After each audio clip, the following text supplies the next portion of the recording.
Hello and welcome to the second round of the 2013 Virtual V8 Supercars Championship, and we got some great action coming for you from Barbagallo.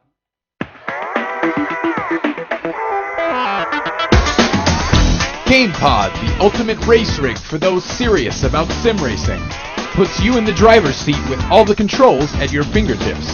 Be number one on the road, in the race, in the game. GamePod, the choice of champions.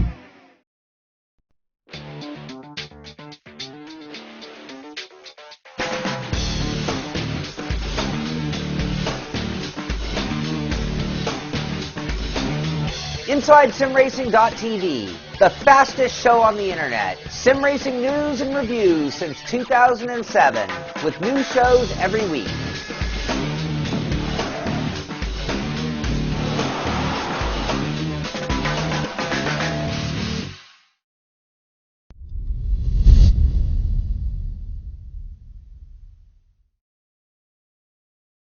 Hello and welcome to this second round of the Virtual V8 Supercars 2013 Championship, as presented by GamePod.co.uk. As you can see from that trailer there, endorsed by real race drivers, and they have worldwide shipping, free worldwide shipping at the moment, so make sure you check out their website, and really it should be the #1 name in your head for whenever you want some sim racing furniture. Today's actions from Barbagallo. As you can see, this is the 4th time we've visited this excellent but short racetrack, and it always provides great racing. And here today with me is Danny Asbury. Hello, Danny. Hey Ryan, looking forward to this round because Barbagallo, it's always a round where the foundations of the championships are just setting up, so it's always good to see what happens here for round 2. Absolutely, and here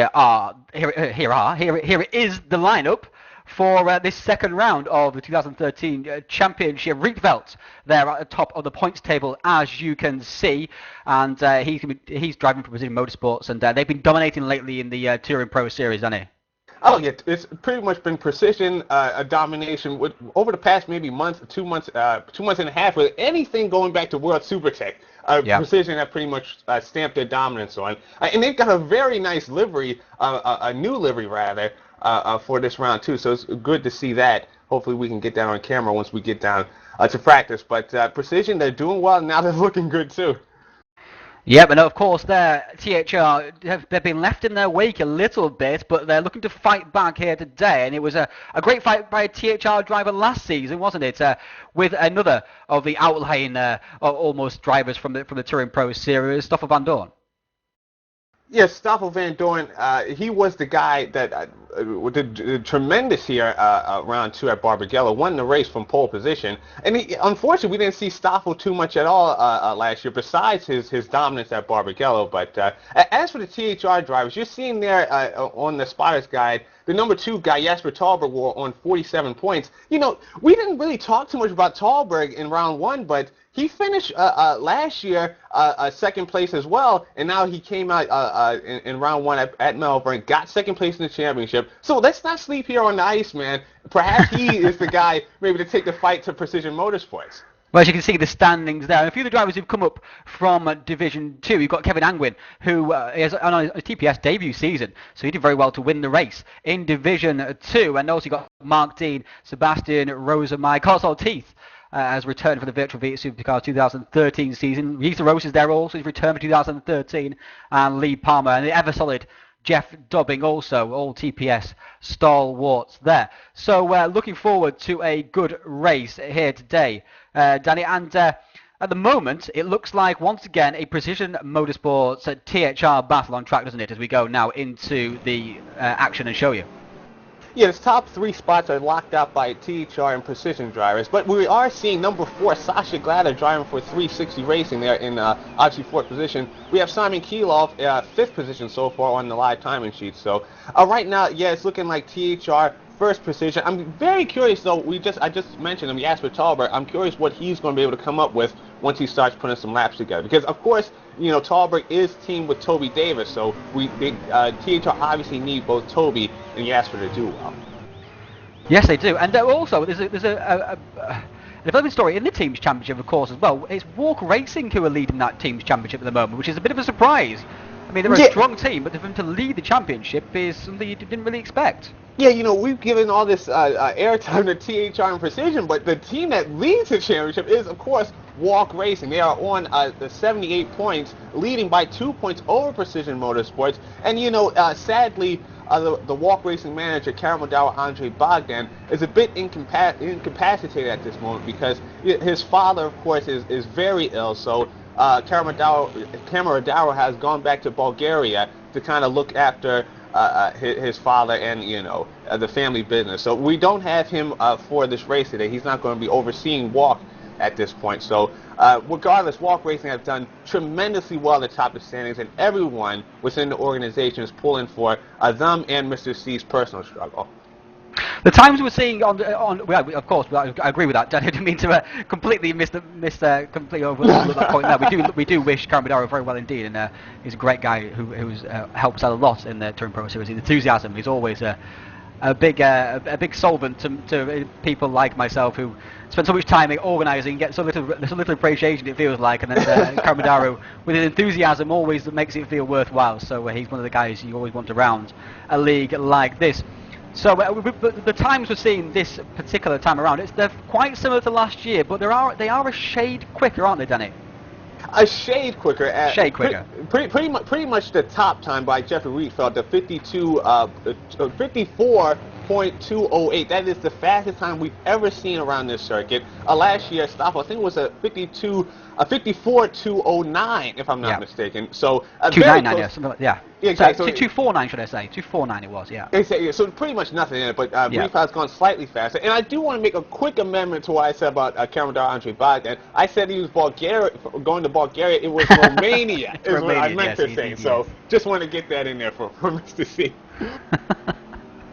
So we've got 30 drivers on 31 drivers in fact on track today, and Jesper Torborg only just come into the server. As you can see, there has not set a time, wasn't there a minute ago? So yeah, I noticed that. Wonder about that. So the form guys, the guys who surprised a little bit last time around, we got to really talk about here, I would say, and they would be, if we just quickly, Adrian Holm. I wouldn't call him a surprise guy, but he certainly drove quicker than we expected him to drive for this season. He just drove into the to the side of the pits there as well. Nice work, Adrian. Anyway, we'll move on from him. He finished 4th at the Melbourne race and was the fastest of the non-THR Precision drivers. There's also a bit of a needle between Toby Davis and Simon Kilo. Yeah, obviously at the end. A lot of needle. Yeah, well, everyone saw what happened at Melbourne. Those guys really got into one another. What happened though?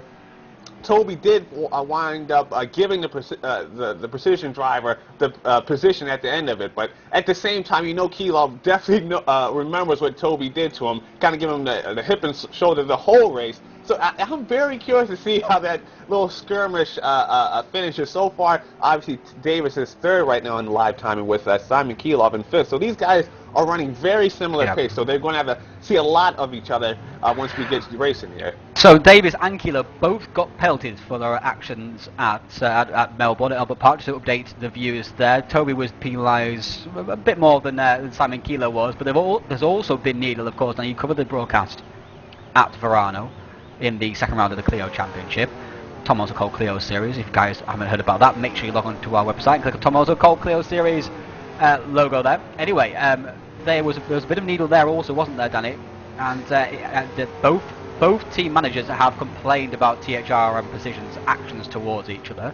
So there's more to come from that story, one feels. Yeah, and on a tight circuit like this, it could come right to a head.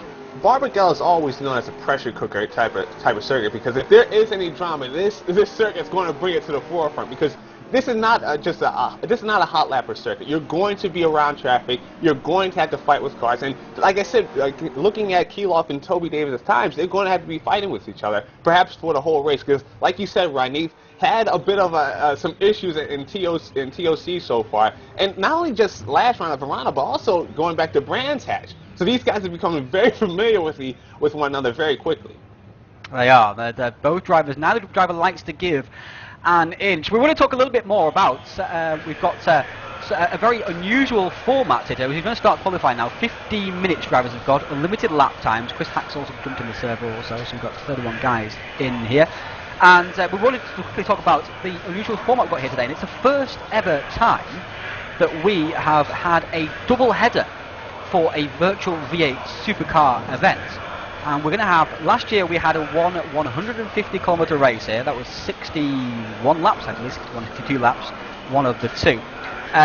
But this time around we're going to have two 41 lap races with two qualifying sessions. So just like the real V8 Supercars who are mixing up their formats this season, we're doing the same throughout our season. So I mean, how does that help the drivers? Does that hinder the drivers? How do you feel that going, Danny? It's a huge help to the drivers, because I can tell you, having driven these cars in these full-length races last year, it's actually very, very demanding physically on your arms. I mean, at the end of these things, your arms are pretty much dead. But they're doing even more laps. They're doing two qualifying sessions.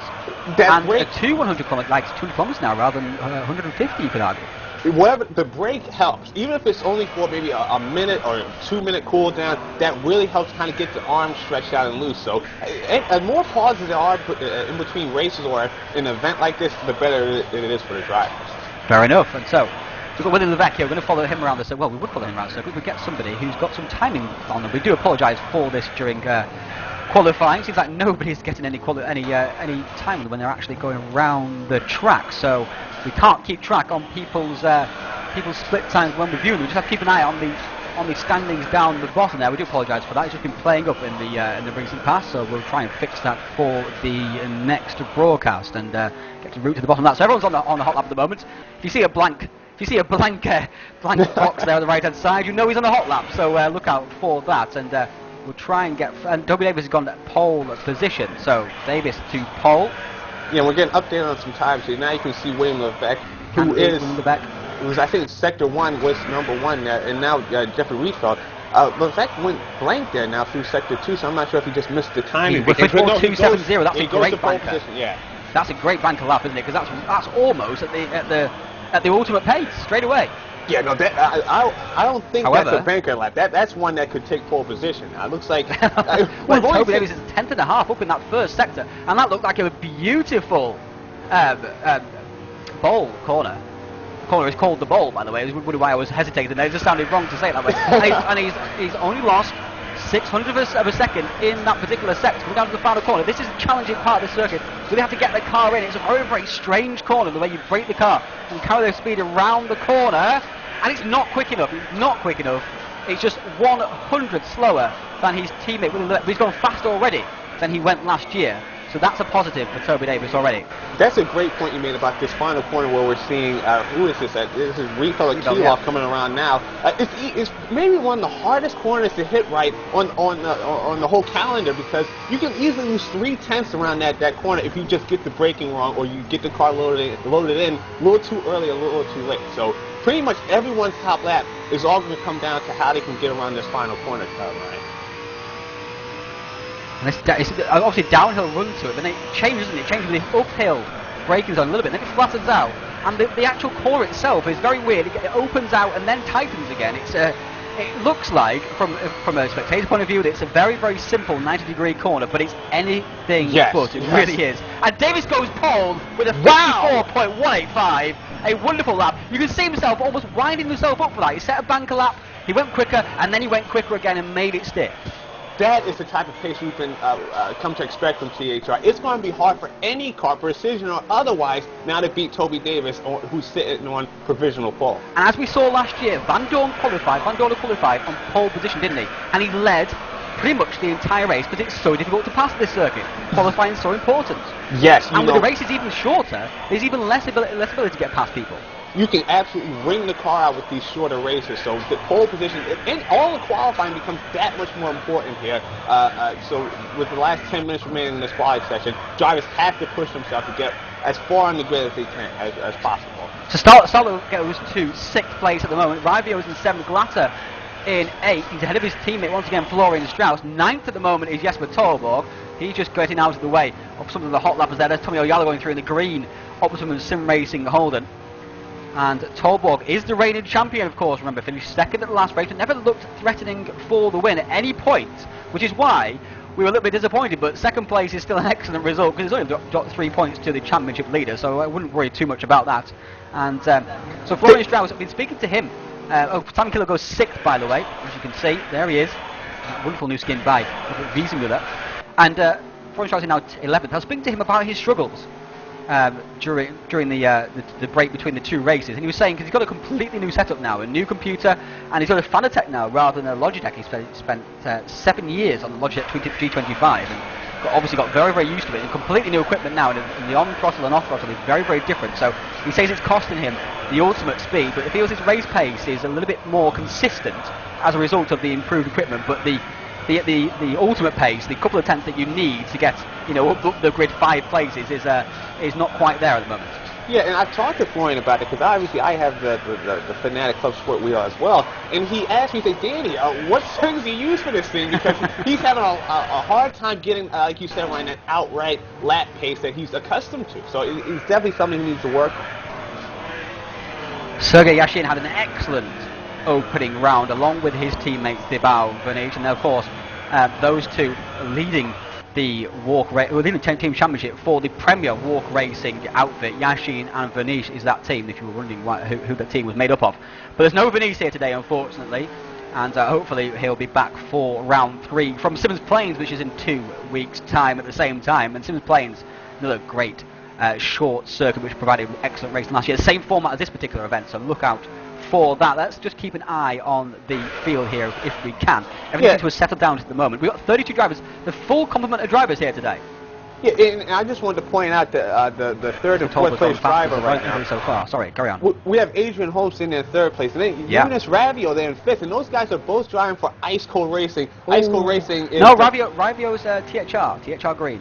Why do you keep thinking Ravio? I guess it's second time. Did his last race, Daddy. Yeah, it's Eric White I'm looking at, I meant to mention, for Ice Cold Racing, who's in 6th position. So regardless, Ice Cold Racing has 2 of their drivers, just one inside the top 5, one just outside. So obviously Ice Cold is the 4th place team in the championship standing. So they're looking very strong again here, right? Look at that. Tolborg is only a quarter of a second down on the pole position guy, yet he's 8th. Wow.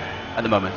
And he made a mistake out of the bowl there, ran out wide onto the grass. So without that mistake, he may be able to move up the field. He should be able to move up the field. In fact, he was quicker than Toby Davies through this first sector, but the first sector is round about here, and it could be a little bit misleading, that first sector. It's just about there, and he can run wide on the grass there as well.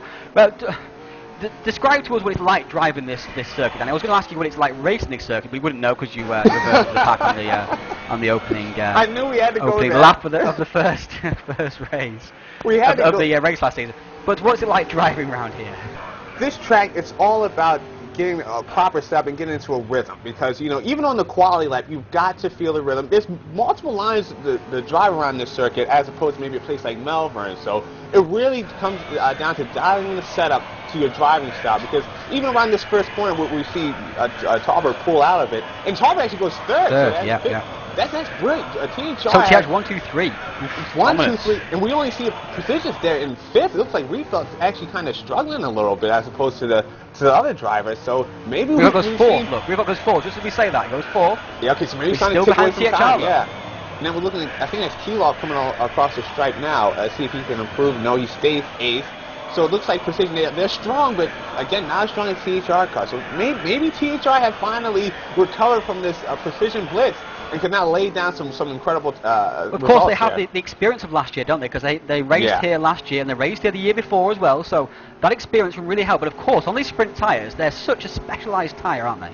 Yeah, this what Levesque made his name racing these sprint tires. Obviously, round 1 we saw the endurance tires, the enduro tires. Just for the people at home, if you really want what we're talking about, the endurance tires are what they say. They're longer lasting but less grip. Whereas the sprint tyres are very, very grippy, but they don't last very long, and they drop off a cliff, and they have no life at all. Sorry, carry on then. Yeah, and so we saw some drivers struggle with those enduro tires through round 1. So now we can see that experience that you talked about, Ryan, coming into play, because obviously THR have a year of working with these sprint tires, and now look, we're seeing what these guys can do on this compound which they're comfortable on, and so I'm curious to see how these guys look once they get in the race. Of course, in the race is where it counts even more than it does during qualifying, doesn't it? Because of the way you have to manage and race the tyres. And Toby Davies is on pole at the moment. He'll be very, very pleased with that. That's an excellent lap. Nobody's going to even come close to that at the moment. They're almost over a tenth off his time, which is a huge amount around this particular circuit. Very fast flowing, so just 7 corners on this track. And in fact, the first 5 corners are all in the first sector. So it can be very misleading as well, because you can be quick through the first sector, but then be dog slow through the second and the third, which all only contain 1 corner each. And you wonder, what's going on? Why am I doing this? And it can be extremely difficult. But Florian Strauss, he's only just over 3/10 of the lead of the grid, but he's in 9th place at the moment. Our 2011 champion. Won the opening round in 2012 championship as well, but that's the last time he won a race in the Touring Pro Series. So he's got 5 minutes now in which to try and pull himself up the grid. What do you think, Danny? You think Toby's going to get that with that lap? I think that at the minute he hit that lap, I knew that was Paul's time, because it's so incredibly hard to hit a fast time under quality conditions, because you've got, 30 other cars out there on the track with you. 31, you might not even get another crack at a clean racetrack, and compound with the nerves and only 15 minutes to put a great lap like that in. 54-1 is absolutely tremendous. It's the only time we've ever seen that lap here at Barbagallo. So tremendous kudos to Toby Davis. Someone jumps rFactor there. Who is that? It's Jasper Talberg. Talberg. Adrian Holmes goes up to pole position with a 54.15. Where did that come from? We were just watching the top speed and it just came from nowhere. Are you kidding me? Adrian Holmes, take a bow. Unbelievable stuff from the young Swede. That was a tremendous. I'm still quite shocked. How did that happen? Yeah, we completely missed that. There was no purple sectors, no nothing. It must have just been so, because we can't obviously see people's sectors properly, so it must have just been. It was just the final corner. It was the final corner. Margin there all the way through the lap, right? That's incredible. 3 minutes to go, and Adrian Holmes is heading for his first ever Touring Pro Series pole position. It was that final corner, Ryan. We discussed it earlier. You can gain 3/10 around that corner if you hit it right. 3/10, and I'm not lying when I say that. Adrian must have been just behind Toby through Sector 1 through Sector 2 and absolutely smashed that final corner in Sector 3 to claim that pole. And well done, Mr. Adrian Holmes. And I must say, Ryan, Adrian Holmes has been the most impressive, most surprising driver for me so far in this championship. With 4th at Melbourne, and now looking like to take pole position at Barbagallo. Well, you say that, but last season he was also kind of the most surprising driver in terms of his lap of speed. Because after his debut at Sydney Park, where he almost won in his Touring Pro Series debut, in the middle of the season against Florian Strauss, Jesper Talborg, Toby Davis, in 2011 at Sydney Park, everyone thought, oh, here's a star of the making. And then last year, he didn't even qualify in Division 1, he struggled his way through, he got a great result at Simmons Plains, but aside from that, it was very disappointing. And he's surprising once again this season. He's on pole position at the moment. I think Adrian just likes to keep people off balance with his performances. Maybe just reacts better to having no pressure, no expectations, perhaps. I guess that's what it is, and I can tell you right now, Toby Davis is going to absolutely. He's on the lap right now. He's going to be absolutely. But he's going to be pushing struggling like to beat that. Anybody's going to be struggling to beat that. That's the problem, isn't it? William Lebec has improved, by the way, by 8 thousandths of a second. It hasn't improved him on the track. While Adrian Holmes was going first, by the way, Sasha Glatter went to 6th, so it's 6th and 10th. Strauss was 8th at one point, and now he's back to 10th, and he's only at 0.35. In fact, Sarlo's at 0.35 also, off the pole position, basically, and he's 11th on the grid at the moment. Brent is 12th. Gerdick has gone to 13th, as you can see now also. I haven't really shown the rest of the grid very much, so apologies for that. There you go, that's the rest of the grid. Yashin, 17th. 18th is Petzel. We've got 2 minutes to go here, so Adams, D, McGregor, Yunt, Mueller not showing the pace that he showed in the last qualifying session at Albert Park. It does that as we go to the next, as you go into the lap, with that bug with the blank time, and it also reverts back to the standings at the front of the page as well. It's going to be incredibly annoying. Let's go back through them again. Sarlo goes 10th as well, so he's improved. He's got above Florian Strauss, so Strauss back to 11th. So we've got McGregor, Yunt, Mueller, Palmer, and also Angwin, Clark, Rosemeyer, Ortiz, LaRose, Ferreira, Ockercliffe, and Dobbing. Dobbing has not had a lap time yet. So he just needs to do that really before he can go out. In fact, he won't even qualify for the event otherwise. He'll qualify within 105% of the leader. It's not sure what the story is with him. It's absolutely remarkable how close this field is. I'm looking at the times. You've got Kevin Brent's on 12th with a 54.58. Levesque's gone purple. Sorry for interrupting. Carry on with this story. Sure, but last year that would get you inside the top 5. Now you're sitting 12th and 13th. So it's unbelievable how close this field is, and it's great to see everyone, I guess, kind of up their game like this.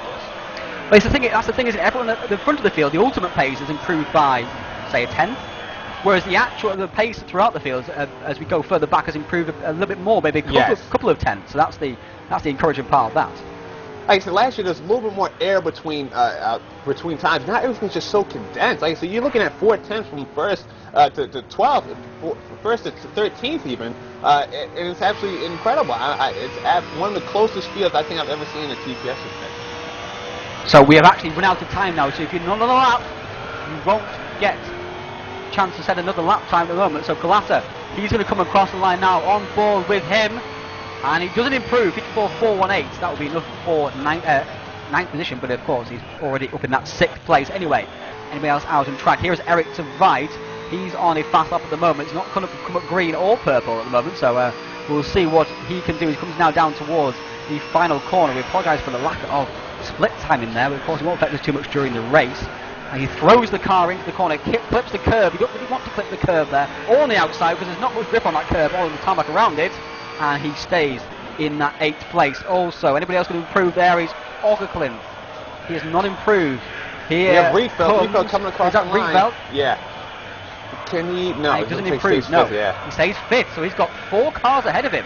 Round 1 winner, the runaway round 1 winner. He really dominated everything from qualifying to the race, and he's back in 5th. Showing TPS is not something you can just walk into and they'll all roll over for you, unfortunately. And he's only 1.15 off the top of the sheet, but he's back in that 5th place. He'll be a bit disappointed by that. And that's the end of qualifying. It's Adrian Holm who takes his first ever pole position in the Touring Pro Series.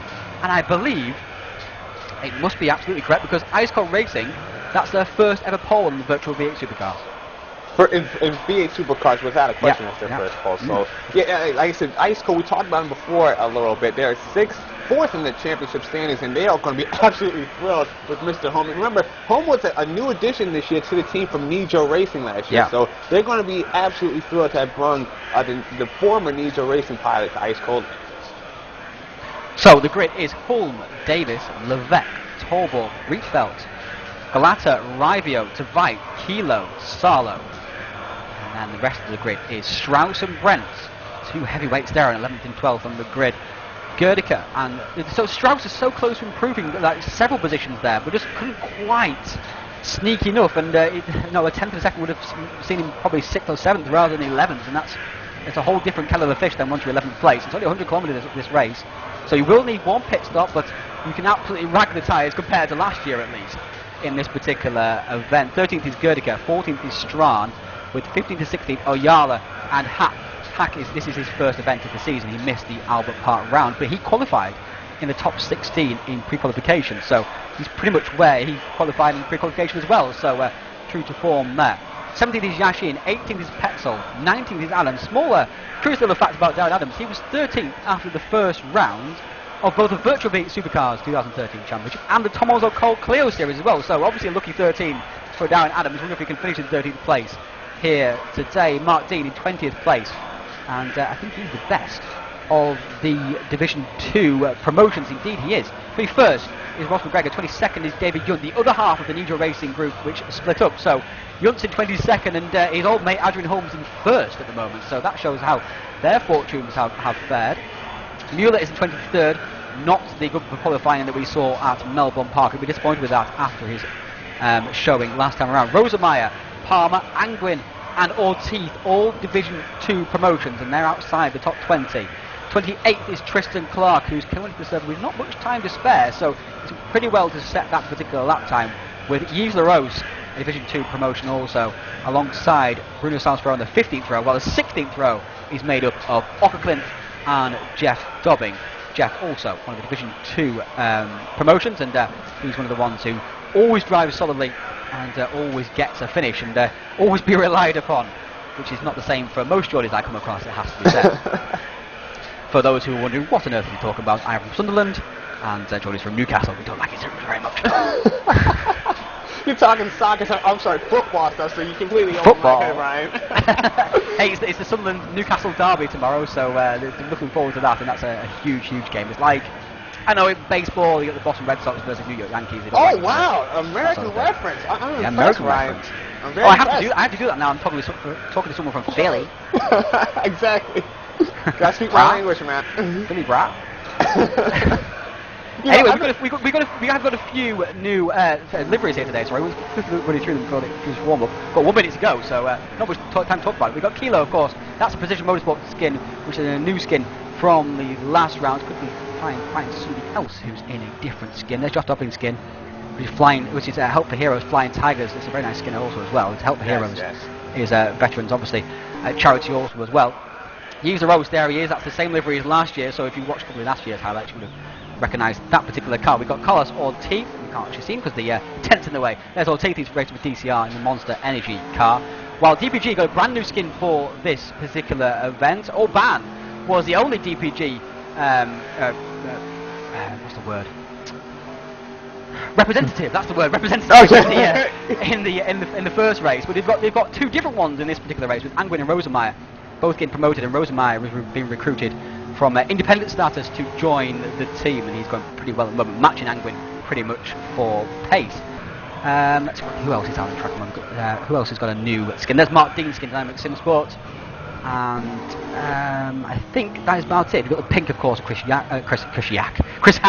You definitely could pick him out any time you like. Then there's Eric Tabat, that's the skin I wanted to show you. He's got a new skin. He's the Ice Cold Racing team owner, and he's the owner of the car which is on pole position for this event, and that is that car. Can't wait for this race then. Oh, I'm very much looking for. You've got such a mixed grid, more so than any TPS race we've seen in a while now. And I'm very curious to see how this all comes together. We've got, of course, a THR position, but now we have Ice Cold thrown in the mix, No Limit, 360 Racing. I'm going to have something to say, obviously, so it's going to be very fun to watch. The one that I do want to point out in the warm-up session there, Precision showed their race pace at 54.3 and 54.4. Now, anything over 54.6 at race pace is really good. So 54.6 was the fastest lap last year, wasn't it? Exactly. So I mean, that race pace is looking absolutely blistering by Precision Motorsports. I'm curious. Yeah, but was it their race pace? I have a hard time thinking they went back out. I'm having a hard time thinking anyone will go back out and do like a quali or a quali run or something like that. You know, so it'll be interesting. It's definitely something to look at. But of course, you're right, Ron. We don't exactly know what type of pace that was. If it was race, if it was a frustrated quali run, who knows? So it's going to be interesting to see how that plays out once we get in the race here. So we're looking back now over the game pod wing. If I press the right buttons, there we go. Looking back at second place, Toby Davis, and that's where he was with a different model of car and a different driver ahead of him last season.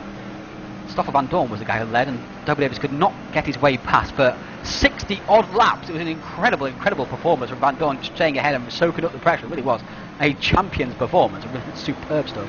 Toby Davis. This is the formation lap, by the way, guys, in case you're just wondering why we're not talking with particular enthusiasm and why they're going so slow. Sorry, Danny. Toby Davis, he was the fastest driver last year. So I can tell you right now, he's going to be absolutely furious that Adrian Holmes managed that tremendous lap like he did to get in front. And I wonder if he'll view it as good or as a fluke. What do you think his attitude will be? Well, you know, I think Toby's the type, he's going to give credit where credit's due. So I think he's just going to really kind of tip his cap to Adrian for a tremendous lap. But at the same time, he is going to be a little angry that there's a car in front of him when Toby flew down a tremendous lap in his own right. So he's going to be trying to get around Mr. Holmes straight away as soon as possible, right? I love this shot down the back of the front straight, should I say, of Barbagallo. We come around the final corner. Oh, we've got a couple of drivers out of position there. If they just stayed in order during the formation lap, it wouldn't be a problem, would it, guys? Guys, remember, forward, not reverse, okay? Forward, not reverse. And I think everyone feels a bit safer on the grid now that Danny's in the commentary booth here today. We've got the race is about to start, and it is about to start right now. Look for the lights on your right-hand side. They might be able to see them glow red. You can, they're glowing red, and they're about to go green. And away we go for the second round, the first of two 100-kilometer races here today, and Davis got a good start, but Holm is matched catching him. On the grass there was Rivio, I think it was. And Davies was drove into the side of Holm. Holm broke too late, I think. And Davies had nowhere to go. And contact. And now Holm's back to third. So Davies and Levesque lead. Holm was in third. Rietveld's back to sixth, the championship leader. Up to fifth. From 8th on the grid is Eric Tveit. So contrasting fortunes for the Ice Cold Racing pair. It's Davies, Levesque, Holm, Torborg, Tveit, Rietvel, Glatter, Rivio with a good start also. And look at Rietvel, he's challenging Tveit into the ball. It's not going to happen though. Tveit has held him off. Oh, and Holm's gone back down the inside immediately of William Levesque. He's gone past down the inside into the ball. And now Williams having to go straight back at it once again, looking back at the THR Red Driver, running up last year. Yeah, here's the thing. Holm looks like he just overcooked that turn turn one. one. It's Tveit is around. Sorry, Tveit is around. Here he is. He came back going once again. But that must have been contact. That must have been contact. Let's go on board with him. And we're going to look. That is the car of Rietvel behind. Not the sort of place that you would really spin in the opening lap. And here comes Rietvel piling in. Oh, he got a hit. Contact, yeah, from contact. Glatter as well. That's the thing. Oh, nice little pirouette from Tveit. But it's not very nice from his point of view. He's back to 13th, back to live action, and he's looking back to his other driver, Chris Hack, in this particular race. Back in the front of the field, there's 1.3 second gap between Davies and Holm. Sorry, Danny. Florian Strauss is absolutely mullered at the start. He is down to 17th, so not a good start from our 2011 champion. The thing about Holm, he completely missed it, I think, in the first corner. I don't know if he was hit. It looks like to me that he just overcooked the brakes, and looks like Toby Davis, he's gone. He's got to now put his head down and get that It's beautiful, isn't it? When you get that 1 second lead on an opening lap of the race, you can just pace yourself. No, well, I can pace myself the next 6 laps. I'll lose 2/10 lap to you guys. I don't care. And save my tyres. Who's that? Who's way back at the back of the field? I saw another car ahead of Toby Davis going into the first corner. No, it's nobody actually. I just my imagination, because nobody's that far down the grid. But 1.7 seconds is already the gap, and Davis is checking out. Levesque will be eager to get past, because there is no need really to conserve tyres, especially not compared to last year, because each state is only 50 kilometres as opposed to 75, and that's a big difference. Just ignore the timing there. Holm has just the timing has just not picked up Holm going through the particular timing beacon there. Yeah, it looks back like in the middle of the pack. Oyala is attacking. Who is that? He's attacking Ortiz, and Palmer ahead of him. Ooh, bit of dust there. Someone's gone wide out of the ball, which is a commonplace problem here, isn't it? Yeah, and Hollack, he had a very big offensive ball only on lap 1. That's why he fell down quite a few positions there. And Levesque is attacking Holm, who went very defensive, very aggressively. And Levesque around the outside. That doesn't usually work, and Holm made sure it doesn't as well. He just gave a little bit of a hip and shoulder. You're not coming around there, sonny boy. You have to try a bit harder than that, Mr. Levesque. I've been tracking the times. Looks like Levesque is about 3/10 clear of Adrian Holm's lap pace, so I think he really wants to get around the Ice Cold Racing driver. He does, but he needs to keep his temper, because it's been the last few races in the TPS. He's just been losing his temper a little bit, letting a bit of arrogance get into his driving, and people have noticed that. And he needs to just be patient behind right now. He needs to do this clean run. He cannot sit there and really mull it up Adrian Holm's race with a bad pass attempt. You're exactly right. Absolutely not, because of course if he knocks Holm off, he'll gain the position, but he'll lose more than he gains through penalty points. Exactly, yeah. No point at all hitting another driver off the track or being too aggressive. Mistakes happen, of course, but there's no point in playing a role in making those mistakes easy. And Rietveld is in 5th with Kilo in 6th. That's a good start from Kilo. Yeah, I was just about to mention that. It looks like the Precision Motorsports drivers, they've recovered. They're now running 5th and 6th. So it looks like if Adrian Holm looks like he's kind of holding up the THR cars of Tallberg and Levesque. So maybe now this is going to let Precision now have get a sniff to get inside this podium. There's 2 distinct groups, isn't there, at the moment? We've got the 2nd to 6th battle, which is very close, and then you've got a gap behind, with Sarlo leading the battle of Glatter, Rivio, Brent, Gerdiker, Tveit, Stram, Hack as far back as you want to go, really, as the rest of the field. Looking forward to seeing Tveit fight his way back to the field, because he's got great pace. And he's right behind Gerdiker as well already.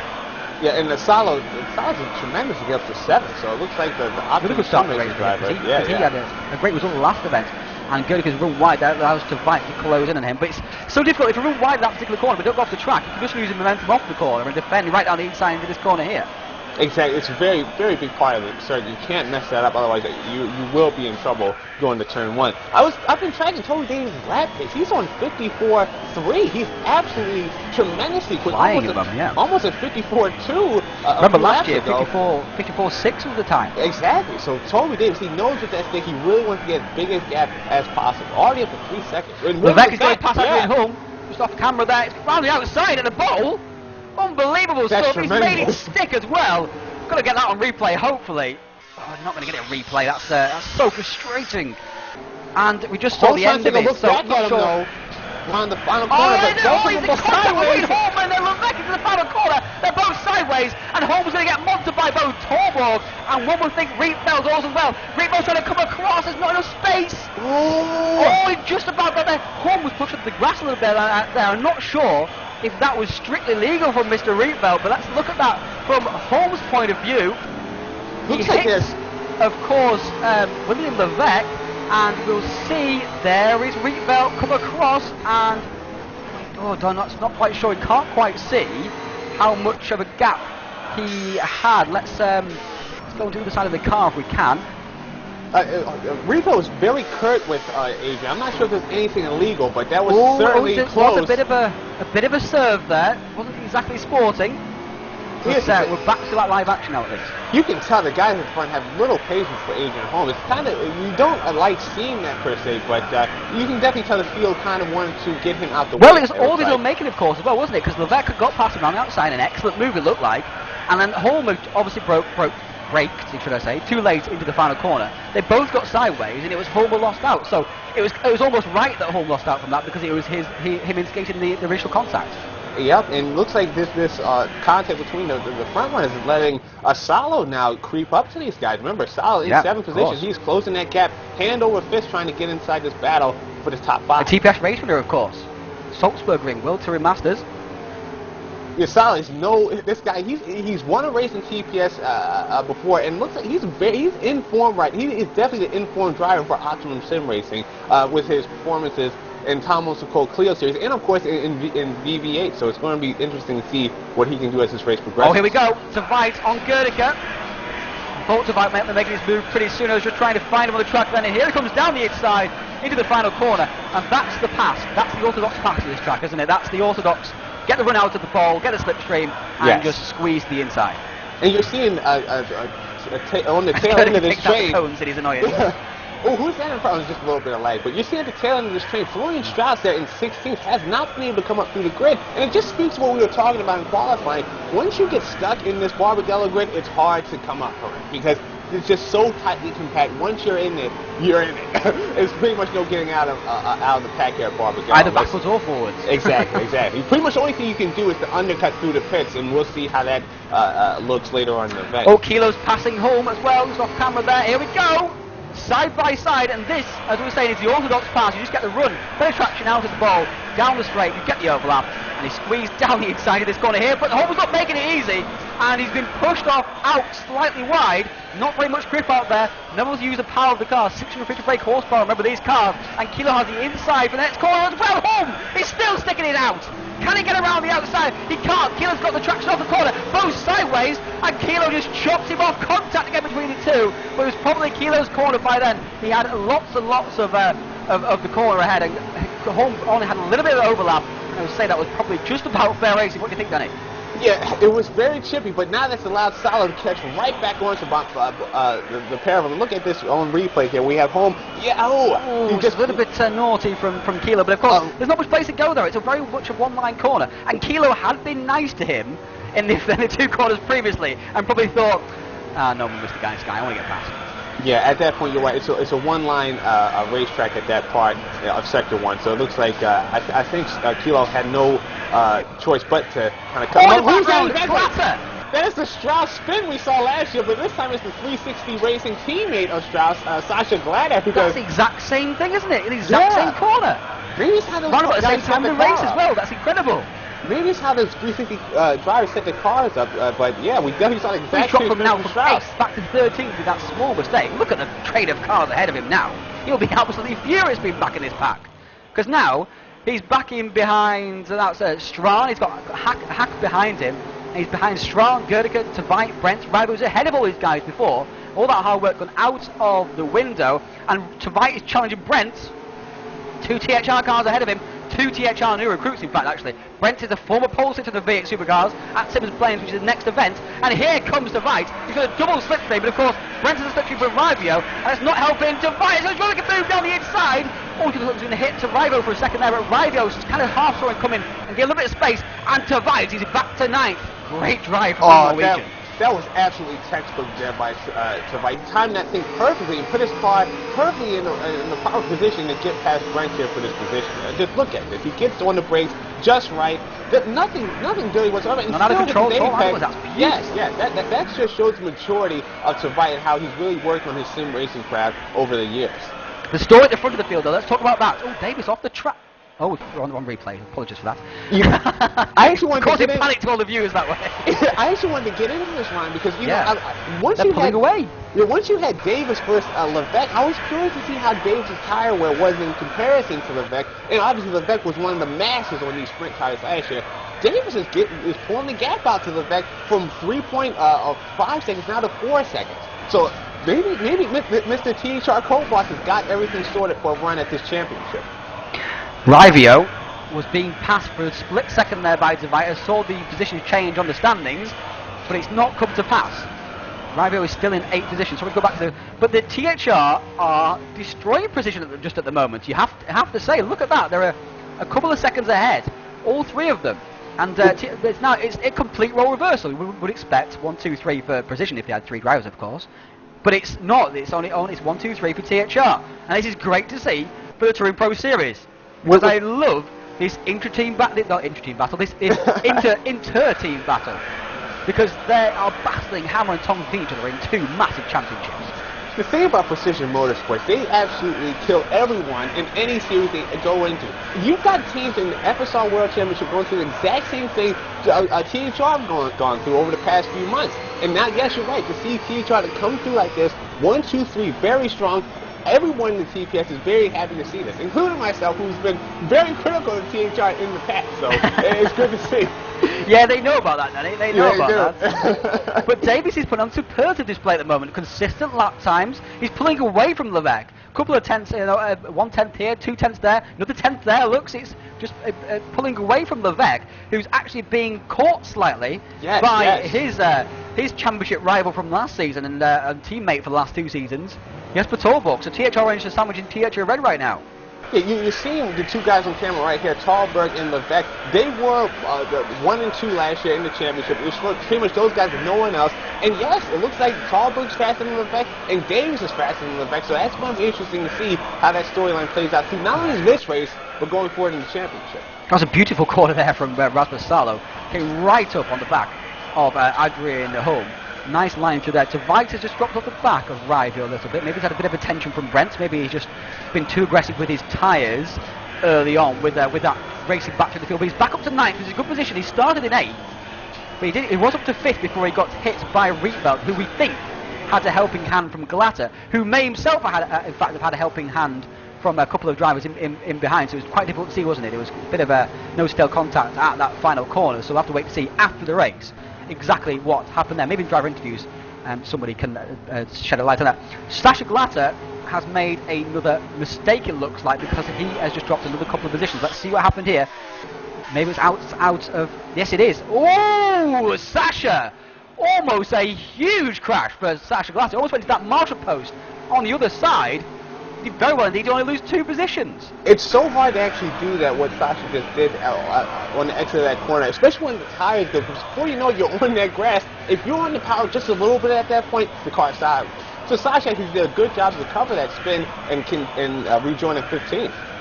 Now, these stints are only 50 kilometers long, but what's it like for a driver encountering the sprint tyre wear for the first time? You must remember this. Oh yeah, here's the thing. It's all got, everything you're seeing right now, it's got to be practice. Because you know what, if the tires are gone in the race, there's no getting them back, okay? If you see if the car is sliding and stepping out on you, you're done. You need to get the car into the pits. Or you have to just back off a second and a half off the limit. Because once these tires are cooked, it's no more. It's similar to the F1 tires. Once you got to that threshold and you're over it, it's over for you. So these guys, it's all very practice at this point. What are you thinking when that happens though? When that particular wear factor comes in and the tires go off that edge of that cliff? What are you thinking in your head? Oh, Jesus, I can't hold on to this. Is it shock? Well, you know, I'm looking at my rear view mirror, okay, because I'm like, who's behind me? How far am I going to drop? Because there's no more going forward from that. And just a quick update on the back, Florian Strauss had another spin. It's down to 20th position. So Florian just having a terrible afternoon so far. He had a terrible afternoon here actually in 2012. So he really does not get on with these sprint tyres. But of course, he doesn't really get on, it seems, with the control tyres at the moment either. So looking for Strauss just to try and improve his form here. 20th place is not terrible, quite frankly, in this kind of field, but it's not the sort of thing we expect, of course, from a former champion. But of course, we've got people like Ben Crooks and Reese Notenboom who were DNF'd and were way outside the top 25 at the opening event. So it shows how difficult it is. If you're not right on the money, you will be way down the field, and it's difficult. And Strauss has not been racing very actively in the past 6 months, it has to be said. And if you're not doing that, then it is difficult to come back from that and get that field back in. And Sasha Glass went into the pits, and everyone started passing him as I tried to change the car and hit to him. It was incredibly annoying.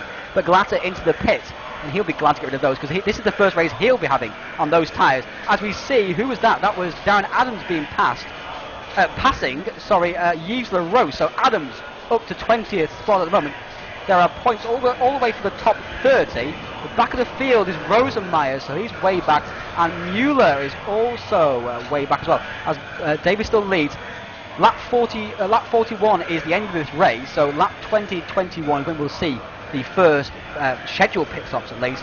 Whereas I think Glatter, obviously that was scheduled, but he's trying to go a bit longer in the rest of the race, look after him a bit more. This guy we're watching right here, Michael Mueller, he was one of the surprises along with Adrian Holm of round 1 at Melbourne. Yeah. Finished 6th, almost got top 5. It's a bit disappointing to see him down here in 30th, and it seems like the No Limit... Hack's made a mistake. Sorry, Karen. Yeah, the No Limit outfit have not been nearly as strong as they were in round 1. But Robert Godica, the other No Limit driver, up in the 11th. But yeah, No Limit not looking like they were at Melbourne, but that's to be expected. There's still a new team within the TPS. So we saw last year, of course, everyone pretty much pitted at the same time on lap 30, exactly halfway through the race. Do you think there's a bit more flexibility in the strategies here because the fuel requirements are not quite so strict for a 100-kilometer event? Yes, you definitely go. It's not out of the realm of possibilities to now go long on a run. Who's this? Undercut from Torborg. Will it work? That's very smart because it looks like Vivek might have been holding him up a little bit. And the thing about the THR outfit again, Toby Davis was lapping in the 55 only a lap ago. So the tire conservation he has on that THR machine is unbelievable. He's far and away the fastest driver still on the circuit, despite hot lapping for the majority of the event at this point. Torborg's changed all 4 tires, as you can see. Which is what you do in this. You do not change 2 tyres in these particular cars. It's not advised in the slightest. And Torborg will come out in a bit of a gap here. Oh no! He's made a small mistake coming out of the pits. Oh, just got out ahead. It's very slippery, that pit exit. It's tremendously slippery. Then you not only have a ridiculously slick pit exit, but you have a bunch of cars that are lapping to try to get around you. So it's a very tricky rejoin. Perhaps the rejoin right in the the entry of the corner, isn't it? It's the trickiest rejoin we have the entire championship. And in the background, that was Rietveld just about getting the car slowed down, coming to the pits. Holm in behind him also. So Holm's caught right back up, and Holm, I think, is having to perhaps wait, I think, for Rietveld. Oh, he actually had to reverse there. He actually had to go around. His pit stall was ahead of Rietveld, so he's lost loads of times while he tried to figure out where his pit stall was. Poor Adrian Holm. Adrian Gay reversed, not stole the car, of course, so this race has started so promisingly for him, and now it's just gone from bad to worse. Here's the leader, though. He's leading this race, of course, as I'm saying. He's almost a lap ahead of Eric de Veit because he hasn't pitted. That's one of the pit stop takes here, so you do not want ever to be pinged for speeding in the Virtual V8 Supercars because the lap, the pit speed is so low. We just saw a lot of people coming out of the pits there. I want to quickly cover that story because it's all messed up at the moment, of course. Rietveld, there he is. It was Rivio. It wasn't. Who was it? It was Michael Mueller was coming out next to some other car. Not quite sure who that was, but Angwin has been to the pits also. Tveit right off the track, trying to get past Michael Mueller, and does so anyway. That's a bit too aggressive from Mueller. Mueller, who's not really in the same race as Tveit, because he pitted so much earlier. Not quite sure whether he's actually still in the tragedy. He might still be, of course, but of course he's still entitled to the position. But is that? That's Toby Davis. Of course, that's Toby Davis. Is still lapping. So Davis hasn't pitted yet, but see if we can stay with him. Neither is Kilo, so Kilo is trusting his tyre wear. Into the pits comes Toby though. Right behind him comes Mueller, so he's definitely not on the same strategy. Oh, look how busy the pit area is right now. Yeah, and Davis, he's got a 10-second gap to Keeloff in second place right now. Obviously, Keeloff didn't pit, but Keeloff did get around his teammate Rietveld before the pit stop, so it looks like Keeloff is doing better on tire wear than his team. Did he get past, or did he just get past when they were entering the pits? He actually got past and got a 2-second gap on Rietveld. That's why I think Rietveld went in before Keeloff, because Rietveld's tires completely betrayed him there. So Davis, he's in the pits, just refueling. Yashin is now taking the lead of this race. We're not going to spoken too much about him, but he's going pretty long, but a couple of laps longer than halfway. Remember, halfway is 20 and a half laps, so 23 is on now. So he's completed 22. Here comes Davis, he's still leading the race as he comes out. Torbop. Where's Levesque? Where is Levesque? Oh no! Levesque is way back in 24! Whoa, something has happened in those pit stops we haven't noticed, and he must have had a speeding penalty in the pits, because he is way back in 24th position. Oh, that is incredible stuff. Look how much speed, how much time he's lost. He's lost 22 positions at the moment. Of course, people are still cycling through the pit stops, but that is terrible for the championship challenger. He's now behind Ross McGregor, and yeah, wow, Levesque now down in 24th, 25th position. Unbelievable. Now, so 20 as he cycles through some of the other guys stopping. But that's absolute championship killer. Obviously, it's round 2, but with so many contenders, you obviously want to stay within the top 5 to have a real shot at this championship. So Levesque, he's got a lot of work in front of him. Yes, of course, there are 2 races here, though, so you've got you can make up for it in the second race. He's got to recover here at the remainder of this first race, get his head on straight, and then have it go in the second race as well. Kilo has a massive gap on Rietveld after the pit stop. Look at that, 5 seconds, and Rietveld pitted way earlier than Kilo. So Kilo is the fastest of the position motorsport guys at the moment. Rietveld, the championship leader, was in 4th place, should be really 5th place. If it wasn't for the fact Levesque has made that mistake in the pits. But Yashin has rejoined in 15th. Strauss is back up to 13th through those pit stops, so he's made a bit of progress as people have made mistakes.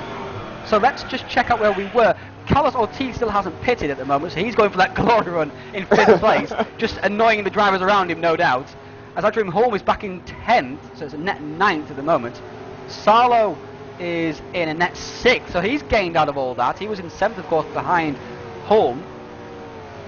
In fact, he was in 8th. I thought Sarlo was... So he's gained 2 positions through both Holm and Levesque, hasn't he? So he must have been in 9th before that. So Rivo's gained all strong, as has Brent. There's Holm, there's Glatter, there's Gerdiger. They've all kind of come out pretty much in formation. Glatter perhaps has gained a few. He was 15th, wasn't he, when he span? So he's in 10th now as Ortiz comes into the pits. Sorry for the confusion, but with all the staggered pit stops this season, it's so much different to last season, isn't it? Yo, yes. You've got because like you said, Ryan, you have a bigger window to play with. It's not just lap 30 or 31 anymore. You can go lap 18 to lap 26 even if you wanted to. So yeah, you got a lot of things for us to sort through here in the commentary box. There is indeed. And just on the point where I was confused about Salah, because remember he wasn't in 9th, he was definitely in 8th position. He did gain 2 positions, of course, on Levesque and Holm, but I've just been informed by Bradley Vanian, of course, that Tveit has passed him in the pit stops. Look, that's the big winner at the pit stop. Tveit, he's back up to that 5th place he was on the opening lap. Imagine where he could be if he hadn't been spun out. Tveit's pace in pre-practice was unbelievable. So yeah, he was spun out. He took a run through the field, and we were saying that once you're down the field, you ain't coming back up. Well, Tveit has gone down past 10, back up to 5th. This is very impressive here by the young driver. He's back to 13th after that spin. So he's gained 8 positions ever since then. So he really has kept his head screwed on, been assertive, and driven his way back to the field. It's been a superb performance from the Ice Cold Racing owner. I think Chris Hack has also made a mistake in the pit and sped, because he's back in 31st, look. And he was actually close to... Look at the difference, though. Tveit and Hack were quite close to each other before those pit stops. In fact, Hack was a guy just behind Tveit when he was spam. And now, look, there's almost a lap between them. Yes, so and Hack is driving for Tveit, so I'm sure Hack will get out of Tveit's way pretty soon here. In 360 And there he pulls racing, over. they've also recovered. Remember, Strauss, he fell back to 20th, has done very well through the pits to get up to 12th, and obviously his teammate Sasha and Glasser as well, up to gained 10th. 5 positions also. Yeah, so. And here's a guy in 8th position we're seeing on camera, Kevin Brent in that red THR car. You know, Kevin, like I said, I talked to him pre-season, was not happy about going to the Enduro tire. Says it took away his race pace. But here we are on the sprint tires, and again, Kevin Brent is a contender again. He really loves these sprint tires because he's so good at conserving them throughout the entire race run. We've got 3 events with the sprint tyre coming up. This one, of course, and then we go to Simmons playing for the same format as we've got here, 2 100-kilometre races, and then we go to Adelaide. That strikes everybody with both excitement and fear at the same time in Virtual V8 Supercars circles. It makes And me we have a happy. sprint tyre there, but it's a 200-kilometre race, just one race, and it's a bit of a demon of a track, that Adelaide track, wouldn't you say, Danny? Adelaide makes me happy I'm in the booth this year. Because that's not one I want to deal with as a driver, not one bit. What is it about Adelaide that makes it so difficult? Because there's many other street tracks out there. It's the curbs, Ryan. The curbs are absolutely ridiculous, and you have to set up the car to go over those curbs, and if you don't, you'll be absolutely killed by the cars that do. There's the advice from Danny Asbury. Make sure you hit those curbs at Adelaide. Of course, it's a very fast track as well, isn't it, as well? So if you do make a mistake, you end up in the barrier very hard indeed, usually, and that's the problem. Of course, in a such a competitive field like this, any small mistake is punished so harshly, and you're so afraid of making a mistake. But of course, you have to push so hard at the same time that you actually make that mistake, and it's all over. It's a vicious circle from which there is no escape. Yeah, and THR Red in particular had some trouble with that track last year when Chris Butcher and William Levesque, those guys both crashed out that event, like you said, Ryan. Pushed too hard, hit a wall, race over. So I think Levesque described that race as probably his worst race of his TPS career, I think. And this is a guy who started out in 2011. That's Levesque is a driver who started out in 2011 as a Division 2 driver, came up to Division 1 almost immediately, and established himself as a decent Division 1 runner. But nobody really saw the burst of all-starness in him, did we really? No. Until that amazing performance at Potrero in World Touring Masters. He came up in World Touring Masters, finally got that win at Potrero de La Fuentes, and since then, Levesque has become a household. What's that track called? You know, I'm not even going to give that another chance on air. Okay, it's Potrero. Sorry, go back to your story. That's it. Well, so Levesque, he got the win there and became a household name in World Touring Masters, and has turned into a brand name now in TPS. Speaking of him, here he is in behind the core racing driver, Dan Adams. Levesque only made his way up to 18th. Remember, he dropped down to 20th or even 24th through those grid cycles or pit cycles, and yeah, it looks like he's in a bit of trouble here to get up through this field with only about 12 laps in play here.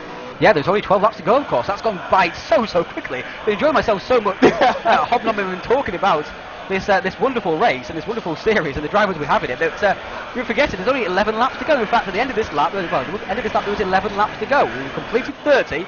And Davis is still leading by 6 seconds. It's a wonderful performance from Davis. He's pulling away from Jesper Tolson, the king of the Virtual V8 Supercars. And I wanted to point this out again. Toby Davis has a 6.2 second advantage over Jasper Tolbert. Remember, last year, Tolbert and Levesque killed everyone on these sprint types because of their conservation. Toby Davis has gone out and destroyed Levesque and Jasper Tolbert under race conditions. I am absolutely blown away from what Mr. Davis has been able to do. But of course, he finished second last year and was arguably a faster driver than Van Dorner. Certainly the fact that Van Dorner had the trap position. So, to be honest, surprising, really? To be honest, I think that Levesque and Tolbert were still coming to grips with how to get these cars under control under race pace. That's all I thought that was. But you know, obviously, maybe Toby Davis just has a certain what's the term I'm looking for? A rapport with this track line that allows him to do this well, because he has 2 years in a row now. Yeah, absolutely. So obviously he likes this track. I don't think he actually likes the track, to be honest, either. I think it just suits him, because he's often complained, because it has been a pre-qualifying track before also as well, and people are sick of the sight of this track. But it's a track that provides such great excitement. It's a wonderful, flowing track, very unique. There's only actually one left-hander on the track, and that's the one Toby Davis is going through right now. So those left-sided tyres really take an absolute battering around here, and I think obviously Toby's benefiting from this shorter format, the shorter stint format, should I say. Not a short. It is a shorter format, but it's the shorter stints that are so crucial. Of course, he only did say 55 kilometres in the first stint, and of course he had a 6-second gap to play with, so he could extend that first stint, a few more laps than what he would have wanted to do normally, just so he can have like the freshness of the tyres in the second stint, because he can a few less laps on them. That's the great thing about it. You've got a huge battle here ahead of Jesper Torborg. I'm trying to pick out who that is. Kevin Angwin, I think, in the GPG Motorsports car, and they're fighting for.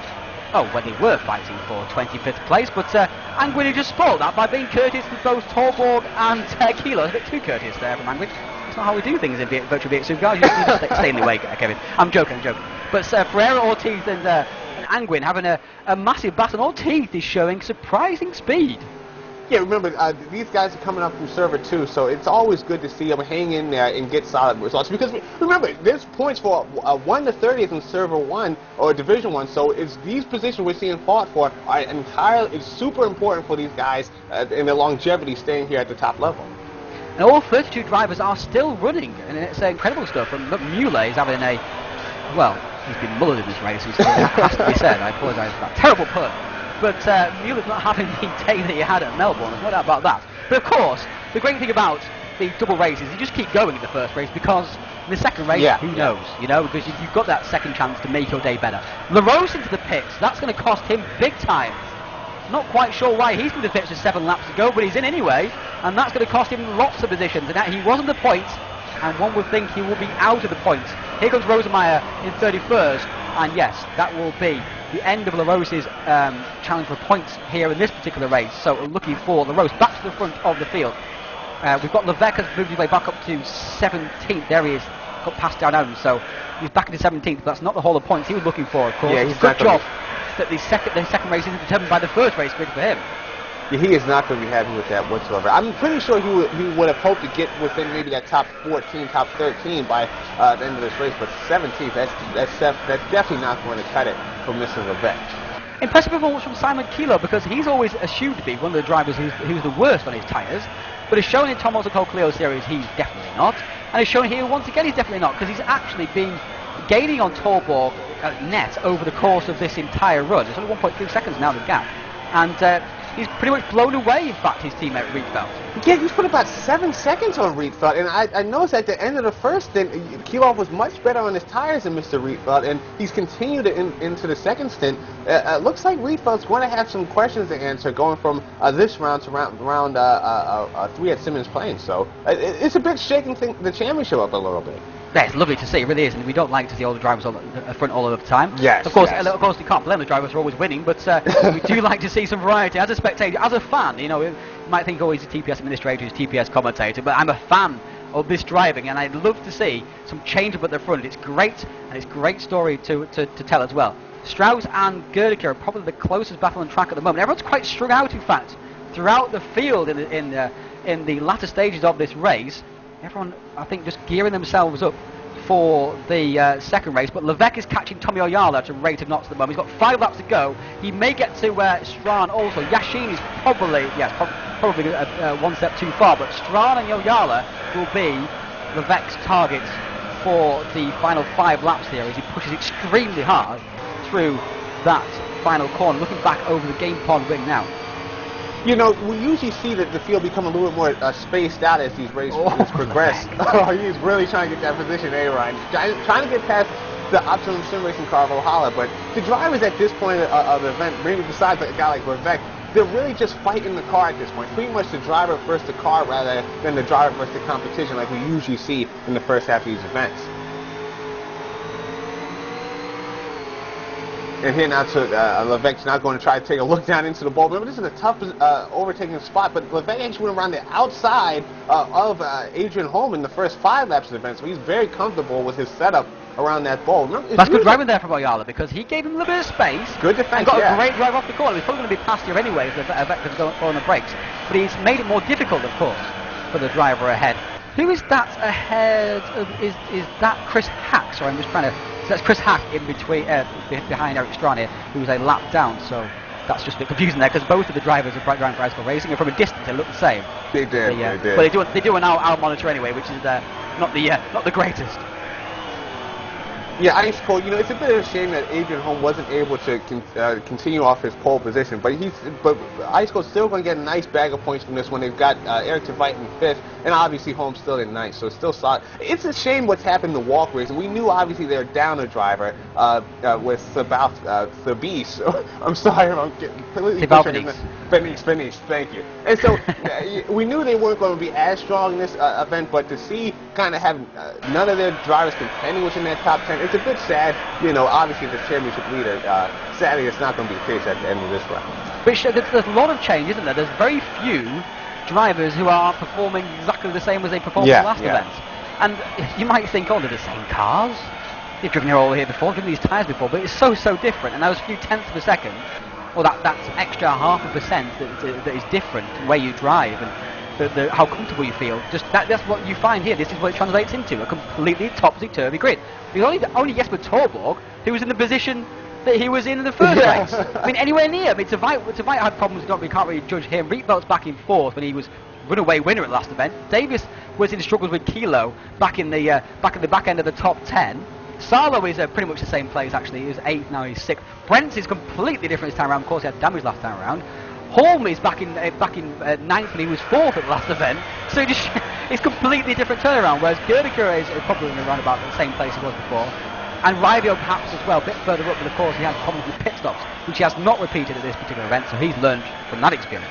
And that's a great point about Talberg, because he finished 2nd at Melbourne. He's 2nd right now, and that's why Talberg's got 5 TPS titles to his game, because he doesn't make mistakes. Even with a race like this where everything's all over the place, he manages to stay within himself, to finish on podium, and right now he's your championship leader. But despite all this, he knows when to take the points, doesn't he? He knows that it doesn't matter that you're 2nd. It's only 3 points difference over the course of a season. Why push for that? Why push when it's there's less? It's a very scientific approach. It's a very boring approach. Some would say a little bit. It's not. It's really not boring at all in terms of how he performs or how people regard him. Also because why push? It's the 7-second gap. He's not going to close that, of course. But why push ridiculously hard and throw it away and finish in 6th and throw away 10 points when you only gained 3 in the first place? So it's all about is the squeeze? Is the juice worth the squeeze? And see, that's the thing. He'll take it easy at the beginning of a championship, but Talberg will also execute his opponents when he has to. I remember last year at Yas Marino, it was pretty much him against Florian Strauss for the title, and he made the move. He stuck the move to get past Strauss and defeated him on track. So he knows when to go for it, when to pull out. The track. Oh, what is that? Oh, who was that who just avoided him? Let's quickly go back to that. I think Tveit had to pull to the side there because it looked like it was a red car. I'm not quite. Was it Ockerclint? It was not anybody who was close to Oyala. Somebody who's a lap down. It must have been Ockerclint. It is Ockerclint. What's happened to Oyala? He's got a puncture. Oh, somebody else is in the gravel there also as well. That was incredible. It was very strange there. It was indeed Ockerclint's report from Bradley Vanny, who's the owner of Optimum Sim Racing. He appreciated that because they're both driving for his team. He's going to want to sort that one out there. But Oyala's not actually dropped a position. He's still in 17th, so that shows how Darren Adams has dropped back from that actually as well. Let's go on the final lap now, so let's go to Toby Davis, who crosses a line and wins. There you go. Davis with his 2nd Virtual V8 Supercars career win. After winning at Sydney Olympic Park last season, he'd been very, very pleased with that. A superb performance. Absolutely drove away from the field. Got that gap early on and drove away and kept the gap. 2nd place, Torborg. 3rd place, Kilo. And 4th place is going to be Jeffrey Rietveld. Cross the line now. There he is. 5th place is going to be Eric Tveit. Great performance from him. Though Sarlo caught him up massively in the final part of that stint I was about to comment before. 7th for Brent. Brent's got past Rivio, look. So THR swap there. Brent's got past Rivio on that final lap. Got the 10th of a second in the end. So Rivio struggling in the final stages. With Holm in 9th. 10th for Sasha Glasser. He'll be very pleased with that considering the difficulties he had throughout that race. Pitted early. Made that mistake. So he'll be encouraged going into the next race of the event here. 11th place for Gerdiker, 12th for Florian Strauss. Good recovery from 20th, remember, after that mistake. 13th place for Sergei Yashin. 14th place for Petzold. 15th for Strong. Yashin got past Petzold then as well. Strong and Levesque, 15th and 16th. 17th Oyala. 18th was Darren Adams. 19th was Ross McGregor. And 20th place, David Yount. And the other green car, we just been informed, who's off the track there, of course, was Tristan Clark, of course. I couldn't quite get my head around whether it was Ayala or Clark. We saw Ayala on track later on, so it's obviously Tristan Clark. Beasley Miller just told me about that. But some of that race for us, Danny, but is it a shift in power? A complete shift in, well, you know, we can't say Is it a that so permanent shift far. in power? Yeah, What do it's you not a reckon? permanent shift in power. No, It's not a permanent shift in We power, need is it? to see more from THR before we can say that, but it's absolutely great to see. I mean, it was great to see Ice Cold. It was great to see THR fight back. You know, it's a bit shame that Adrian Holm got shuffled down like he did, but at the end of the day, we saw THR surge back to power. It was absolutely great to watch. Precision Motorsports still a strong finish. He still had drivers finishing 3rd and 4th, but at the same time, THR, to get Talbot, to get Davis, 1st and 2nd, it's a great result for him. And it needs to be said that Toby Davis won now 2 of the last 4 races in Virtual V8. So perhaps Davis has gotten these cars under control, and maybe this is a trend we can look for as the championship progresses, Ryan. And obviously, when I say 2 of the last 4 races, I'm going back to the 2012 season, include the last 2 races of those that year as well. So we're about 3.5 minutes before we go into the second qualifying session here, and I'll have a bit more analysis and a bit more about what's happening in TPS at the moment after this quick break.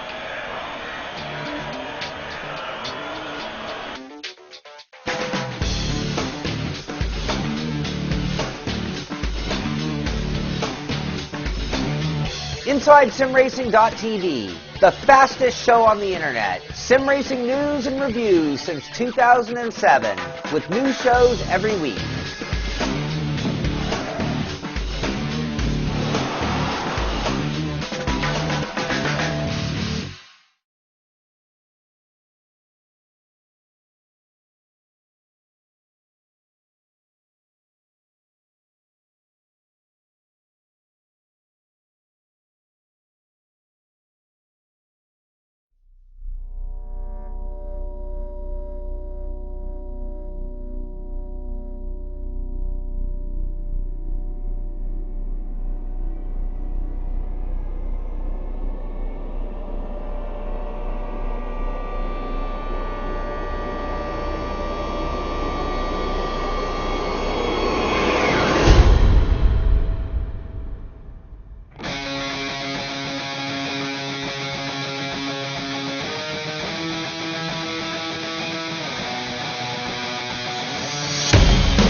GamePod, the ultimate race rig for those serious about sim racing, puts you in the driver's seat with all the controls at your fingertips. Be number 1 on the road, in the race, in the game. GamePod, the choice of champions.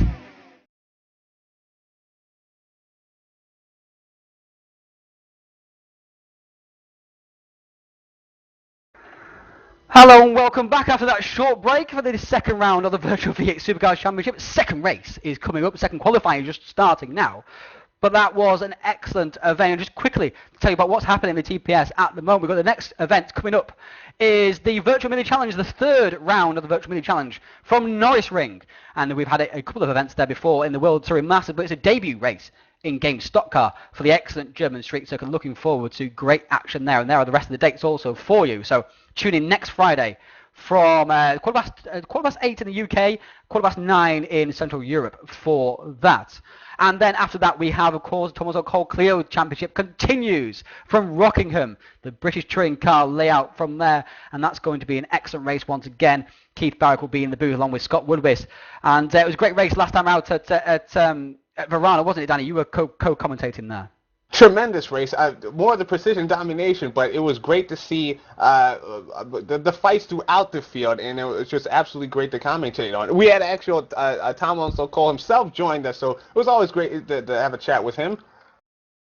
He did indeed join us, and he was he actually did an actual piece of proper commentary. It wasn't just a, how do you think that went, Tom? Yeah, it was all right. It was actually getting really involved into it. It was absolutely great to hear his enthusiasm for them. But of course, he's just like those guys. You know, he's 25 years old. He's put up in the age of this. He loves motorsport, and it's not surprising, really, for that sort of thing. So let's go into qualifying here. Sorry to rush through you there, guys, but we're into qualifying 2 already, and this is to determine the second race grid of this event. And Jesper Torborg with an excellent banker lap immediately, 2.50. We saw Levette with a 2.70, going up for third place last time around. So Torborg, as he spins off the track trying to set another lap as he pushed a bit too hard, he goes pole position. Second place is William Levette with a 54.3. Rietveld to 54.3 also. So these times will come thick and fast. Let's just keep ourselves watching the timers as we go through here. Dean's up to 10th, Adams there to 8th, Mueller to 11th, Ockley to 13th, 15th Ortiz, 9th is Junt, 8th is Petzold. That's how quickly the action happens here. And, you know, you were very correct in calling a 54.2 a banker lap in Q1, Ryan. I thought that was going to be the fastest we saw, but yeah, 54.2 is a banker lap because we saw now 2 54.1s. I'm curious though who's going to come up with the magic again. Can Adrian Holm dig down into that place and get into 54.1s again? I'm very curious to see, Ryan. Michael Mueller goes 13th, so he's looking for a better qualifying session than he had last time around, no doubt about that. And but how does it feel when you're one of the drivers who's expected to do well?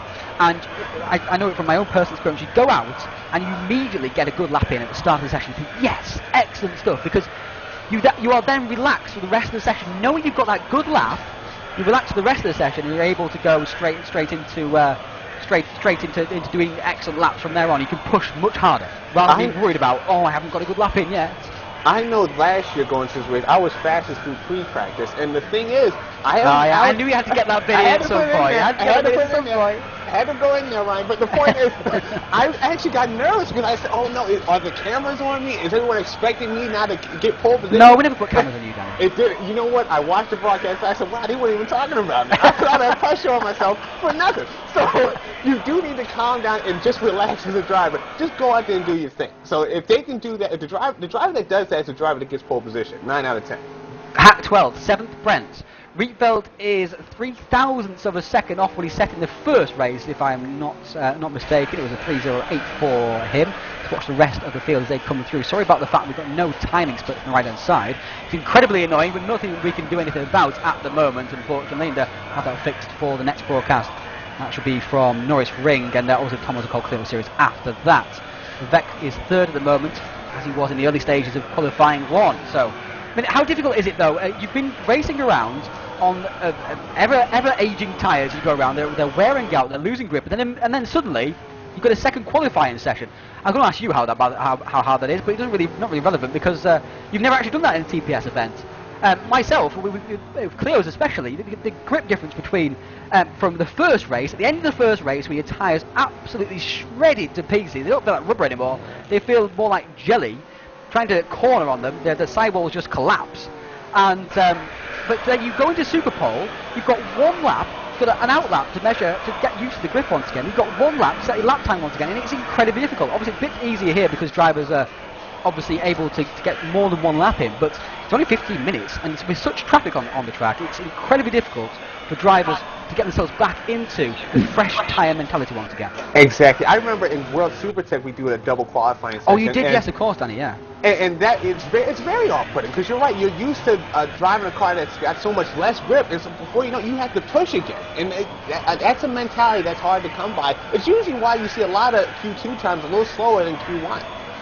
Revo came charging out the pits there, almost came right at the back of Salo. A little bit too aggressive there from Revo.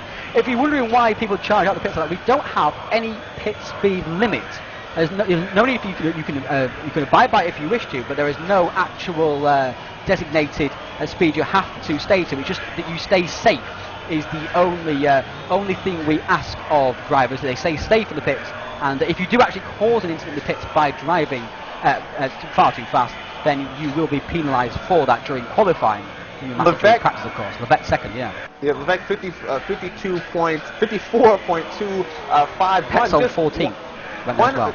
Yeah, he's just off Talbert. God, Talbert and Levesque are tremendously close at this point. Yeah, so the Refeld's only third right now. Hopefully he can improve on that. Actually got to fourth, though. Yeah. Great for him.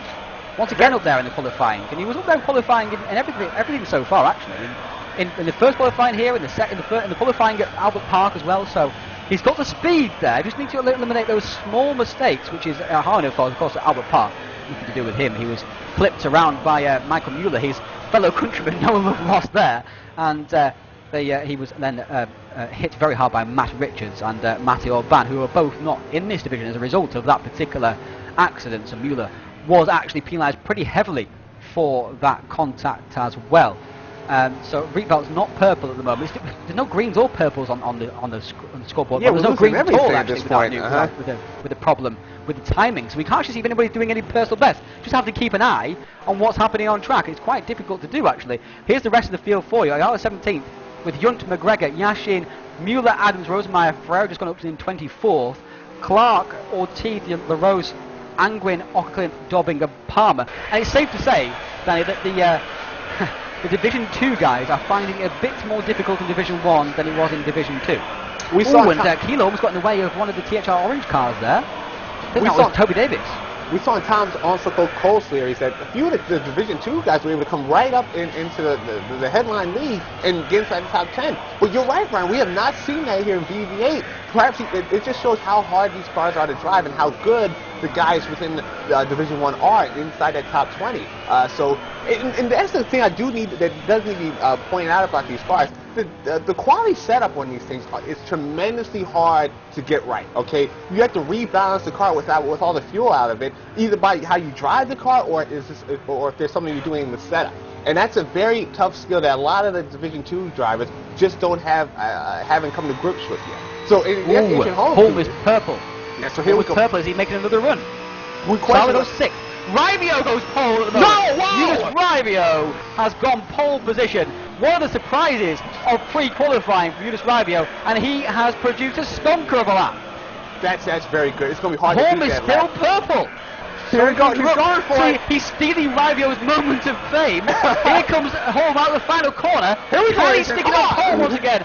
Adrian Holm goes fourth. He goes fourth. So disappointing. Anti-climax there for Adrian Holm. But it's 1, 2, 3, 4 THR once again. But it's a different guy on top of the THR crew at the moment. Yeah, it's Rivio. And it's again that final corner that's done it for him. Because everyone's going faster than him, look now. Yeah, Reefeld, he's faster through Sector 1 about a half a tenth of a second. Pushing right out to the white line. Here we go through the mark on Sector 2. He's still purple. That's the thing though. He's the final corner. It's so crucial. Let's see what Reefeld can come up with. He's got straight into the tyres as well. Ooh. Let's see if he can get. That's a solid run out that corner, Ryan. Let's see what he can come up with. Levesque is a 10th up in that first sector. Reedbell stays 5th. Davis is also going faster. So this is creating some excitement here because Rivio's had a very average first sector and Davis goes 6th. He's only a 10th of what he did in the first, well, a 10th of the bit of what he did in the first session. He's back in 6th at the moment. It's incredibly tight in this qualifying too. Levesque don't fit wide there in front of the corner. That's going to cost him. Is that 10th that he had, I think. Yes, and he will go 54.43.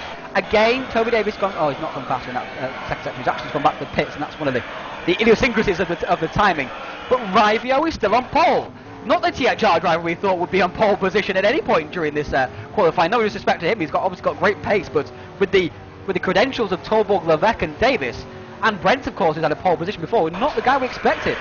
And with only 5 minutes to go in this session, these times are now going to be pretty much, these are sticking times. So you only might get 1 or 2 more cracks at the track before this is what you got. So I'm very curious what Toby Davis can do. He's in 6th right now. Can he come up and get inside the Tolborg and top 3? Levesque purple. Here we go, Levesque's here we still go. purple from Sector 2. Tolborg is purple through Sector 1. In fact, Levesque is actually a 10th off his fastest in Sector 1. He was only exactly level with Rivio. In fact, he was less than 1,000th of a second faster than Rivio in that first sector. Has he got the final corner right? No, he completely blew it. Again. He spilled it, wow. It Let's looked see what nice Tolborg in can that do. final corner. Here comes Tolborg pushing very hard. That was lots of understeer there. Oh, he missed it, he missed it. He is almost gone. a huge accident race for Tolborg. And he's got 4 minutes to make that right, though. This is very interesting indeed. But when you know that that person has nailed that final corner, it must make you very nervous. It's a very tough thing to do. Because you know Ryan. you have to nail it. Yeah, because you watch him on camera. Even if it looks like you hit that corner right, it's not. It's a little bit misleading because you have to slide the car behind that corner to some degree.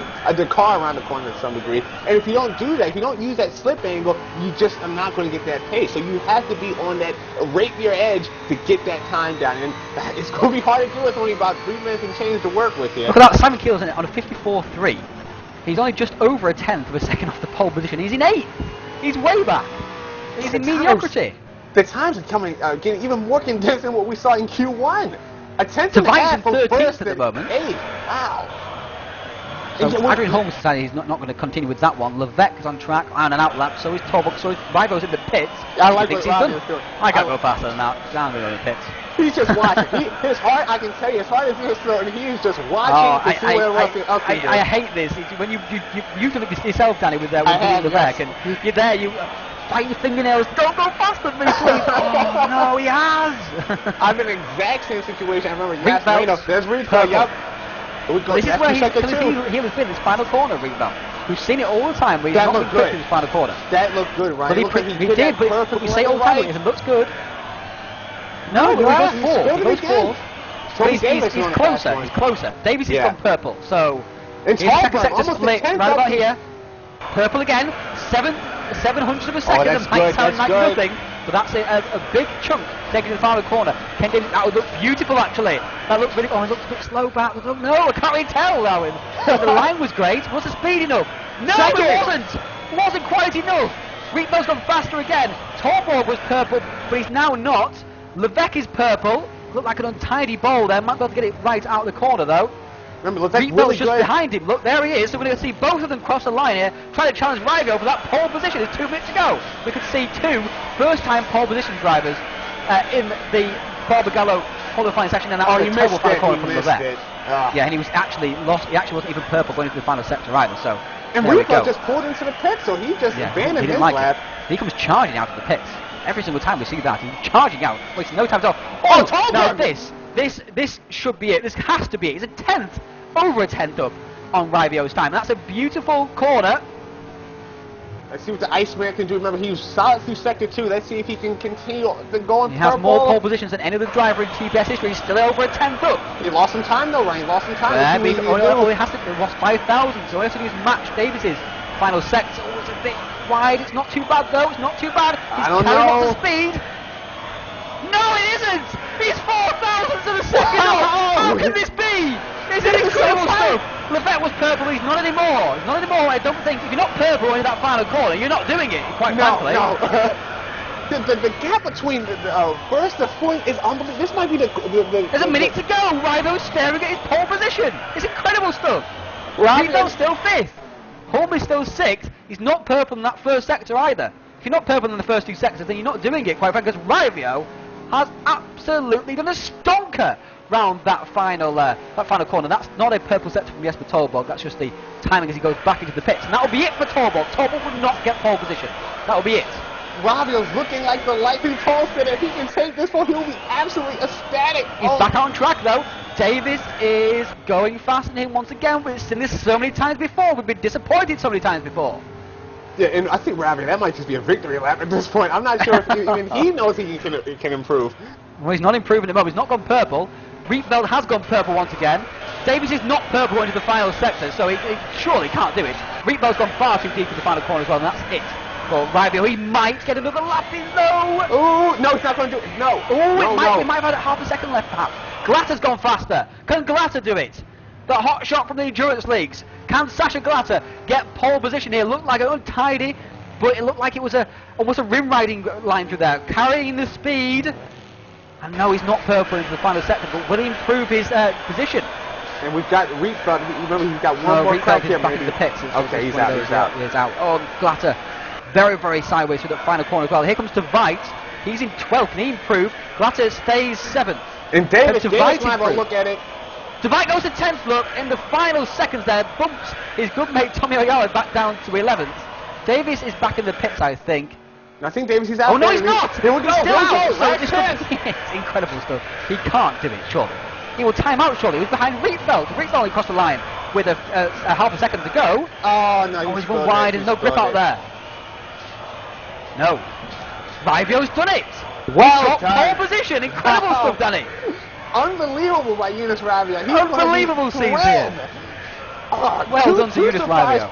2 surprise poles today. And the biggest surprise I've ever seen in CPS polls, Eunice Ravio and Adrian Holm. I did not expect it given the quality in this league. And not to say Holm and Ravio aren't quality, just you weren't expecting this quality. If you put a tenner on Rivio and Holm to be pole position guys at Barbagallo here today, you'd be a very rich man right now. Sure would. Oh, I wish I did. We should have opened a betting syndicate. Maybe round 3. But THR 1, 2, 3, and 4. So they only improved over the race 1 dominance. They do. But did they expect Rivio to be ahead of them? Not at all. You know, this is going to be an interesting thing because do you let Ravio? I'm pretty sure THR is just going to race it out amongst themselves. It's too early for team orders, that sort of thing. But it is something to keep our eye on how THR handle Ravio leading Tallberg, Davis, and Levesque. But Rivio hasn't shown anywhere near the kind of speed that is required to win a race. Exactly. That's the problem, isn't it? Where was he in race 1? I mean, was he finished in 9th. Exactly. Yes. Yeah. No, 8th because Brent's got him on the final corner, I think it was. So, but it was decent, but it wasn't race winning pace, and he dropped off at the end of each stint. So that's what they'll be fearing, and I think Tolbo, Davis, and Levesque will be saying to Rivio, you know, if we're right behind us, if you're right behind us, if we're right behind you, they say, just let us through. Yeah, because I knew there was another in there somewhere. They cannot allow Rietveld to take advantage of them being slowed up or anything like that. They cannot. It's a great qualifying for home again as well, though. 6th place. Very nice for home, and I think he's in more tolerating company. I'll put it that way with Glatter, Salo to fight, and there is Keeloff behind him. But I think Holmes going to do a little better here, starting from that 6th position. So just 14 thousandths of a second separated almost the entire THR crew. Of course, they've got Kevin Brents and David Yunt driving in here also, but the top 4, 14 thousandths of a second. Rietveld improved his time from the first qualifying session and still qualified in 5th place. With Keeler back in 8th, he doesn't quite have that qualifying pace. It seems like he's got the race pace, and look out for him. Glatter also looking forward to seeing fireworks from him. 9th is Sala, 10th is Eric DeVite, 11th and 12th on the 6th row. It's Oyala, good performance from him. Optimum will be very pleased with that. He's supporting Sala very well here today then, obviously. Brent in 12th, Hack in 13th, with Gerdica, Strauss and Adams 14th, 15th, 16th.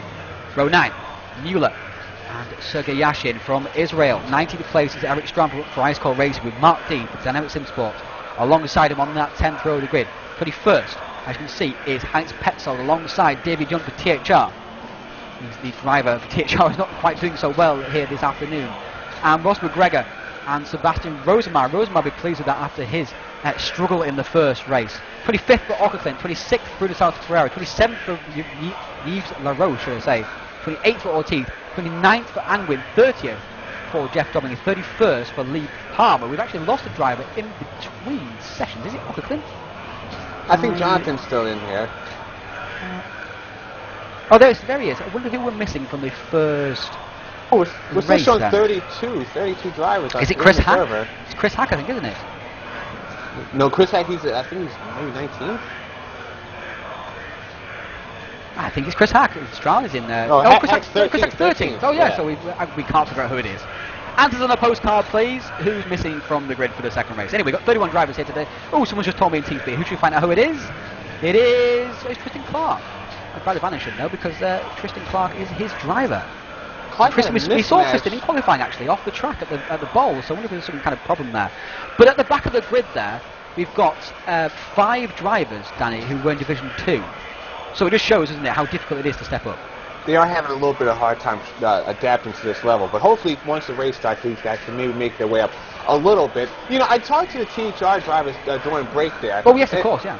Yeah, and they were, first of all, they're ecstatic with what they were able to do. And Toby Davis talked about how he went back, watched video for 2 weeks from vision drivers in the cars to see what it is they were doing, and he is just unbelievably satisfied with the setup him and the THR guys have been able to come up with. They are saying that Levesque doesn't enjoy the setup that much and had some damage from Adrian Holm in that first race, so that was probably why maybe he got dusted like he did. But THR, they're very happy with the race setup they've been able to come up with, and they pretty much attributed Toby Davis kind of gapping Talbot and Levesque to Toby Davis' love of this track. He doesn't like it too much, but he's quick here, and that's all that matters, you know. So we've got a formation lap coming up here and another 41-lap Grinfest for you guys. So we're looking forward to that then. And we'll be right back after this break. This is going around another formation lap now, so you're not missing anything at all.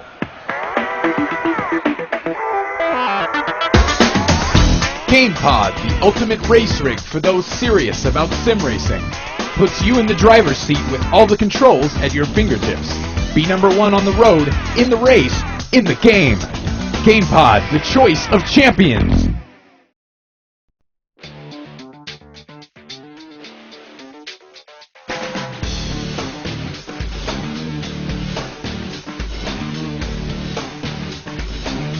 Inside SimRacing.tv, the fastest show on the internet. Sim racing news and reviews since 2007, with new shows every week.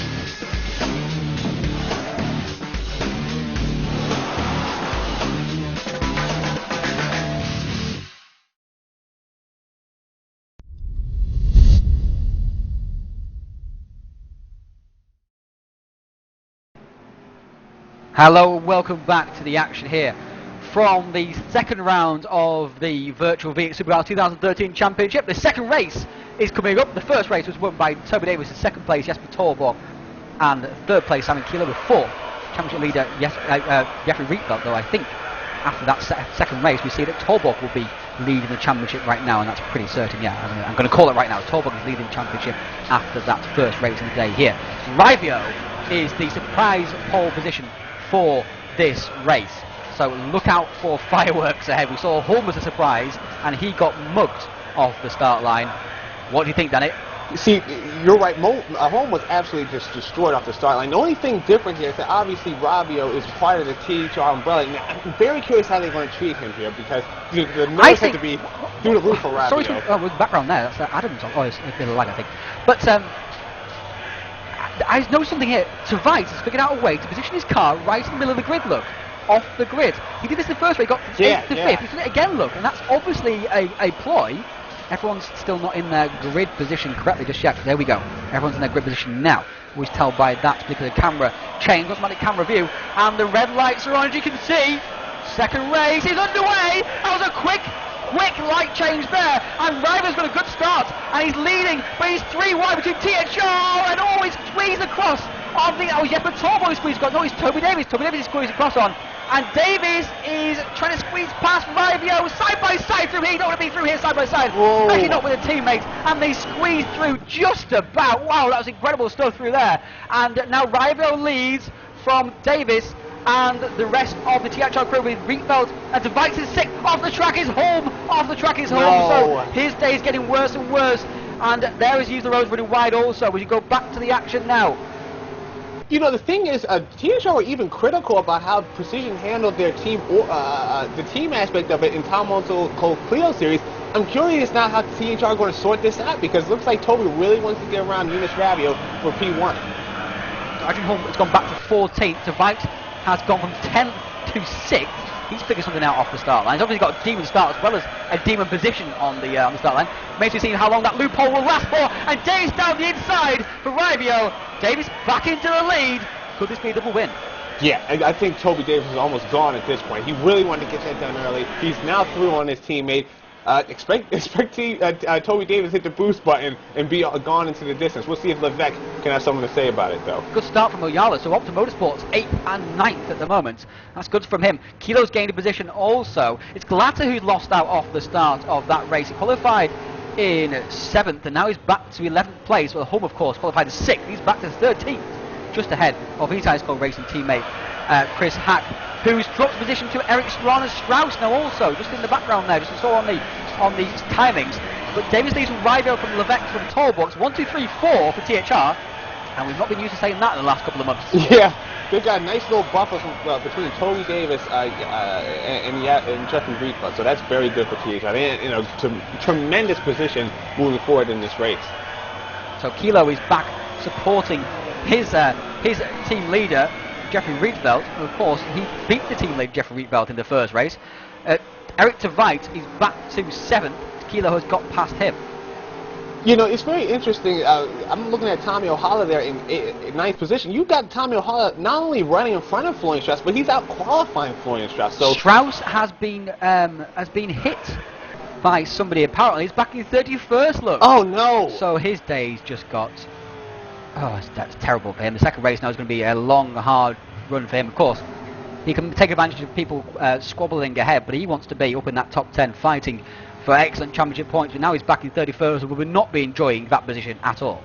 Absolutely terrible start to the 2013 season for Florian Strauss. He's not going to be a happy camper. We've actually got all 32 drivers back in the server for this, so perhaps somebody just missed out, exited the server for qualifying. But either way, we've got everybody back in the server. All 32 drivers are running around, but Palmer looks like he's struggling really badly at the moment. And Gerdeker's back to 27th, so something's happened to Gerdeker. He's right in the middle of this.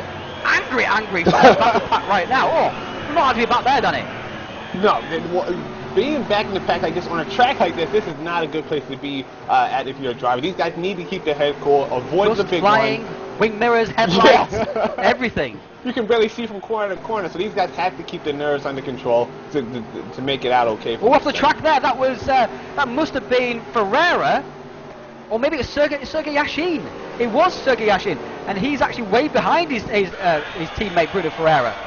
And this is a great battle here as McGregor pulls out to overtake Ortiz. Ortiz almost hits the back of Oyala, of Clark, sorry, should I say, Clark. Clark has got back into the server. He's only 21st at the moment, so he's having plenty of fun at the moment. He had a good start to the race. Dean is now challenging alongside Yashin. Break too late. There's contact there. Contact between Angwin and Gerdiger. Around goes Dean. And there was always going to be a casualty at some point from this group. And there's the first one. But he's continuing to get angrier and angrier. And Strauss, look how quickly he's caught the group. Yes, it looks like Strauss doesn't have any damage on that car, but we're looking at about an 8 to 9 car train here. This is absolutely unbelievable stuff here from these mid-pack guys. So Strauss down the inside now of Mark Dean. Looks like he's got that pass booked, and he has. Remember, Mark Dean down the inside. Mark Dean was on a member of the XXG team last year. XXG obviously quit halfway through the season, but it's nice to see Mark back in Virtual V8. Yeah, he qualified in Division 2, of course, just like he did in the last season, actually. Yeah. But he finished second at Albert Park in Division 2. Great run from him, just behind Kevin Angwin, who won that race. So he's done very well here to bring himself up into Division 1, and he's running pretty well at the moment, right in the pack of the mid-pack, really. And Levesque is hungry to get past Rivo, who's holding his own at the moment. He's not exactly... I mean, Levesque is right behind him, but he's not exactly crawling all over the gearbox of his teammate. You're right. I've been watching this battle for the past 2-3 laps, and yeah, Robbie has done very well to keep Levesque behind him. Actually pulled a bigger gap than this not too long ago. But talking to Levesque between the races, he is very disappointed with how race 1 went. You can just hear the anger even in his voice. What happened in race 1? Was it the pit stop that he did?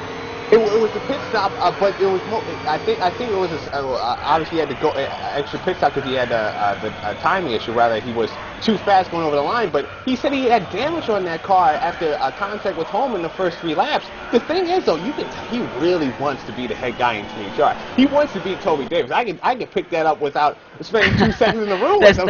There's definitely a fierce competitive spirit in Levesque, which does boil over sometimes, and has annoyed a few people over the past couple of months in TPS. And but of course, that fierce competitive spirit, you need that to be able to compete at the top.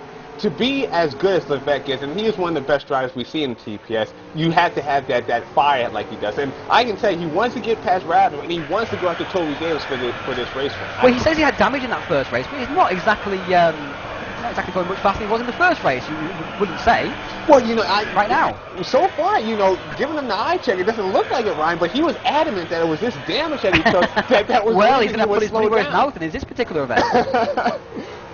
Back to this group, and we're following Strauss, who's got past Kevin Angwin now, who's in that DPG. Oh, that's actually Rosemeyer's got past in the DPG. Holden ahead, and Strauss just about squeezing down past Jeff Dobbing.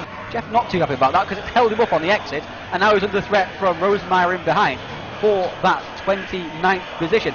And you wouldn't think it was for 29th position, would you, the way they're battling? You'd think it was for the World Championship. Yeah, I give Strauss some credit for not kind of exiting out of the race considering how his afternoon was going. Instead, he's put his head down and he's fighting with these drivers, trying to make up some spots. I really like that Strauss has got his head in and is going to do the best he can. Gets a little sideways there, so he's really pushing that car to get up this grid. Yeah, he'll be angry as well. It's been hit by somebody, whether it's his fault, their fault, or nobody's fault at all. He will be angry either way. Clint off the track. Oh, he's in a dangerous position there. Don't move from there, Clint. Oh, dearie me. He was in absolutely fine off the track where he was. He should have stayed where he was. And that was poor driving from Jonathan. Again, poor driving from Jonathan. He needs just to stay where he is and accept his medicine for going off the track. That really was... you just need to stay there, look, Danny. Just hold your brake and stay where you are. Why are you driving back onto the track? Yeah, he looks like That's really is brain dead.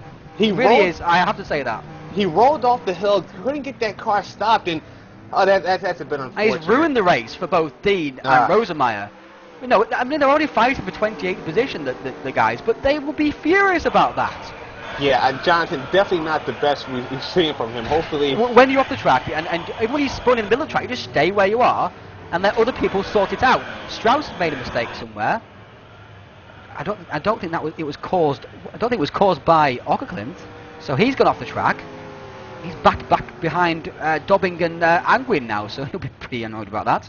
Back behind Dobbing, was already behind Angwin before. Dean's coming to the pits with the damage, but when you spun in the pack, whether you're on track or off the track, you just wait and hold your position because everybody else can see what you're doing. You can't see what everybody else is doing. You have to let them make the decision for you.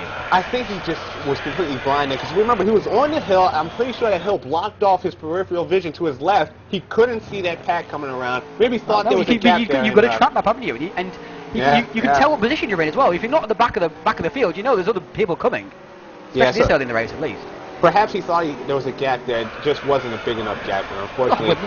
not going at 2 miles an hour, definitely wasn't anyway. He definitely collected a few drivers there. Anyway, about that. back to the action here after poor driving from Ockerclint. Rivio is losing ground quite heavily now to Toby Davis as to get onto lap 11. Halfway through the stint we are now. So Levesque is not exactly crawling all over the back of Rivio, is he? Yeah, it's not like he's pushing for a way pass. He's just holding stage, a couple of tenths back every single lap. Maybe he's been lured into that difficult zone where you're a bit faster than the guy ahead, but not fast enough, where you just kind of end up lapping at the same pace as the guy ahead. Eunice Ravio has done very well, and it kind of just shows why Toby wanted to get past him to begin with. And it's nice to see THR just say, you know what, Ravio, you qualified up there, you've earned it. You know what, we're not going to ask you to do anything. So that's very good on THR. And Eunice Ravio stepped up to the challenge to keep this guy, this red THR car, looking very menacing. But you're right, Ryan, he's not really stuck his car in there in a very aggressive format. Can't really get to Ravio to perform this overtake. He does look like he's beginning to struggle a little bit now is Ravio. The back end, he's just swirling around a little bit. It's not exactly planted to the road like it should be. Oh, Levesque wasn't actually that particular corner. Lovely four-wheel drift. Torbo's under attack from both Rietveld and Kilo, and Tveit is also held station. The top 7, well, at least 2nd to 7th, is a lot closer than it was in the opening stint. Maybe they're being held up by Rivio, but it's not completely obvious that he's holding up a huge amount. I mean, Levesque is much closer now, but during the last 12 laps, he's not been. Oh, he's dived for it. He's dived past, and Levesque's made the pass to 2nd place, and he just about got it slowed up on the exit to stop Rivio doing the cutback, and Levesque is up to 2nd. Rivio fights back, but one would imagine he'll just let Levesque have that and slot back in and learn from Levesque as he travels around the circuit following him. Davis ahead of him just threw up a bit of dust there, I think. And that's Dean, I think, going ahead of I think it is Dean. Can't quite see. That Well, move it's actually he's the Rose. No, it is Dean. Angwin, sorry, should I say? What's happened to Angwin? Why is he so far back? That's why I was so confused. I couldn't quite make out who it was. But Angwin's almost a lap down. Angwin, No, he's in 20. It's Lee 25th. Palmer, should I say? Or be Yeah, completely confused. It's so difficult to pick out the colours of these cars Yeah. on our particular screen. And he It spun really it. He is. spun it right in front of Toby. He and has he's spun off it the right track, to the so- gravel it goes, and that's the end of Palmer's race. He's had a big crash there, actually. That's a replay of that. He won't be appreciative of me giving a replay of this, but But that's it's going to have to actually be seen, unfortunately. Young's gone down to 17th place. this is Which actually means solid. This Petrol's actually back to 16th. this is actually But solid Palmer's been timing struggling here. all race long, actually, in this second race. Oh Yeah, dear, yeah. that's a big mistake, and that's wiped off the front of his car. Actually, good timing there for going off the track for Toby. He's still off the track, look. He's back to live action. Oh, dearie me. Another rejoin which could have gone terribly wrong. You know, He and got out of the way in the end. just going back very quickly to Levesque on Rabbio, that was a very hard pass that Levesque did through the ball. I mean, it looked very easy on camera, but I can tell you, having driven this track, that's a very hard thing to do what Levesque did. Rabbio's made the mistake! He's made the mistake that they thought he would make at some point during this race, and now he's going to drop back. He's just about out of Kilo. Oh, his contact as he tries to hold the inside. Of course, he was so squeezed to the inside. He couldn't have any room to turn into the corner, and now he's under attack from Kilo coming into the final corner, and Rito's pulled across to give Kilo a little bit of slipstream there, and Kilo, Rabbio just needs to accept his medicine really. Yeah. Just needs to accept he's made the mistake and not try to push too hard, otherwise he'll end up in another accident, and he's back to 6, so disappointing for him. Yeah, you can tell that you pointed out a few laps ago, his car was starting to get all slide a little too much to the corners, and it looked like completely gave out on him through the high-speed section of the track. I'm sure Toby will actually be on if he's on TeamSpeak with him right now, which I believe he is, he'll be saying to him right now, just calm it down, Rabbio. Don't do anything silly right now, just calm your breath, calm your nerves, and get back into the groove. The fast groove he already has. He's not in TeamSpeak, he's not been able to benefit from advice from any of his crew. Just check that. So he is by himself. One wonders how he'll handle his motions. I'm pretty sure it's either Chris Butcher or Robert Wiesema that does that role for them in Virtual V8. But he's not on TeamSpeak, so how can you receive that? Oh, Rabbio, you're right. Yeah, you're right. Yeah. Yes, so that's Tavite being Tavite, one would say. You know, that's interesting that Rabbio is also didn't even give THR a chance to communicate any type of instructions to give to Rabbio going into the event. So that's very interesting. Yeah, well, they probably need to sort that out, because you don't want to be typing hurried messages to each other during the warm-up. Really, especially because you have to use the whisper function, and you have to type in the person's name you have to speak to, and anybody who's used the whisper function in rFactor knows it's not exactly the ideal way to convene in secret. It is secretive, and that's the only way you can if you're not in TeamSpeak talking to each other, but it can be extremely cumbersome. And in a short 5-minute warm-up session where you're just trying to get used to the car again with full fuel load and race setup on the car, you don't want to be doing that at all. Not so at I'm all. sure they'll be telling him, get in TeamSpeak next time. And it looks like Florian Strauss, we have lost him from the event, our first DNF of the afternoon in race 1 or in here now race 2. He's probably had enough of one would imagine now. Yeah, Second spin. You can tolerate one spin, but 2 spins is not really tolerable. Dobbing is in, so is Auckland. So those drivers, I think, are just cutting their losses and just pitting early to get rid of their damaged motor cars. Yeah, because it's a bit early for the pits. I was just about to comment. Well, About Rosemeyer, 2-3 more laps away from the... Not Rosemeyer. But Auckland had a very, very quick pit stop there. 5 seconds. Yeah, that would do it. But he's still in the pits, actually, so that's just a timing glitch. I do apologise for that. Yeah, I think we're at least 2 laps off of the proper pit window. I think you're right, Ryan. I just want to get in early and just get this over with. Apparently, Jonathan's tyres are worn. Very worn, according to the team boss. Here, up at the front, I've noticed the gap between Toby Davis, William Levesque.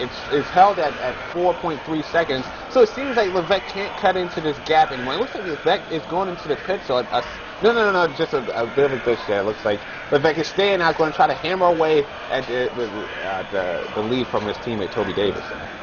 So Tavite's going to the pits though, so there comes Tavite, so he's pitted early, looking for that undercut. Obviously feeling he's comfortable with 23 laps on the tyre, 24 laps in fact on the tyre, because he's just completed lap 17 for himself. Leader's on lap 18, so he completed 17 laps.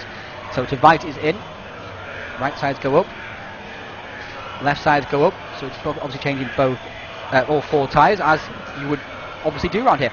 I don't know if anybody's ever toyed with the idea of just changing left side tyres around here, Danny. Do you think that would ever be something that could be considered?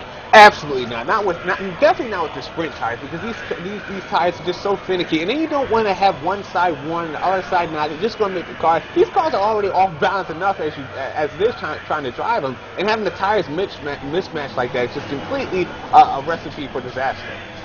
So the big battle there. That's Gerdica, Angwin, LaRose and Dean. So Gerdica's not managed to extricate himself from that particular massive midfield battle back there.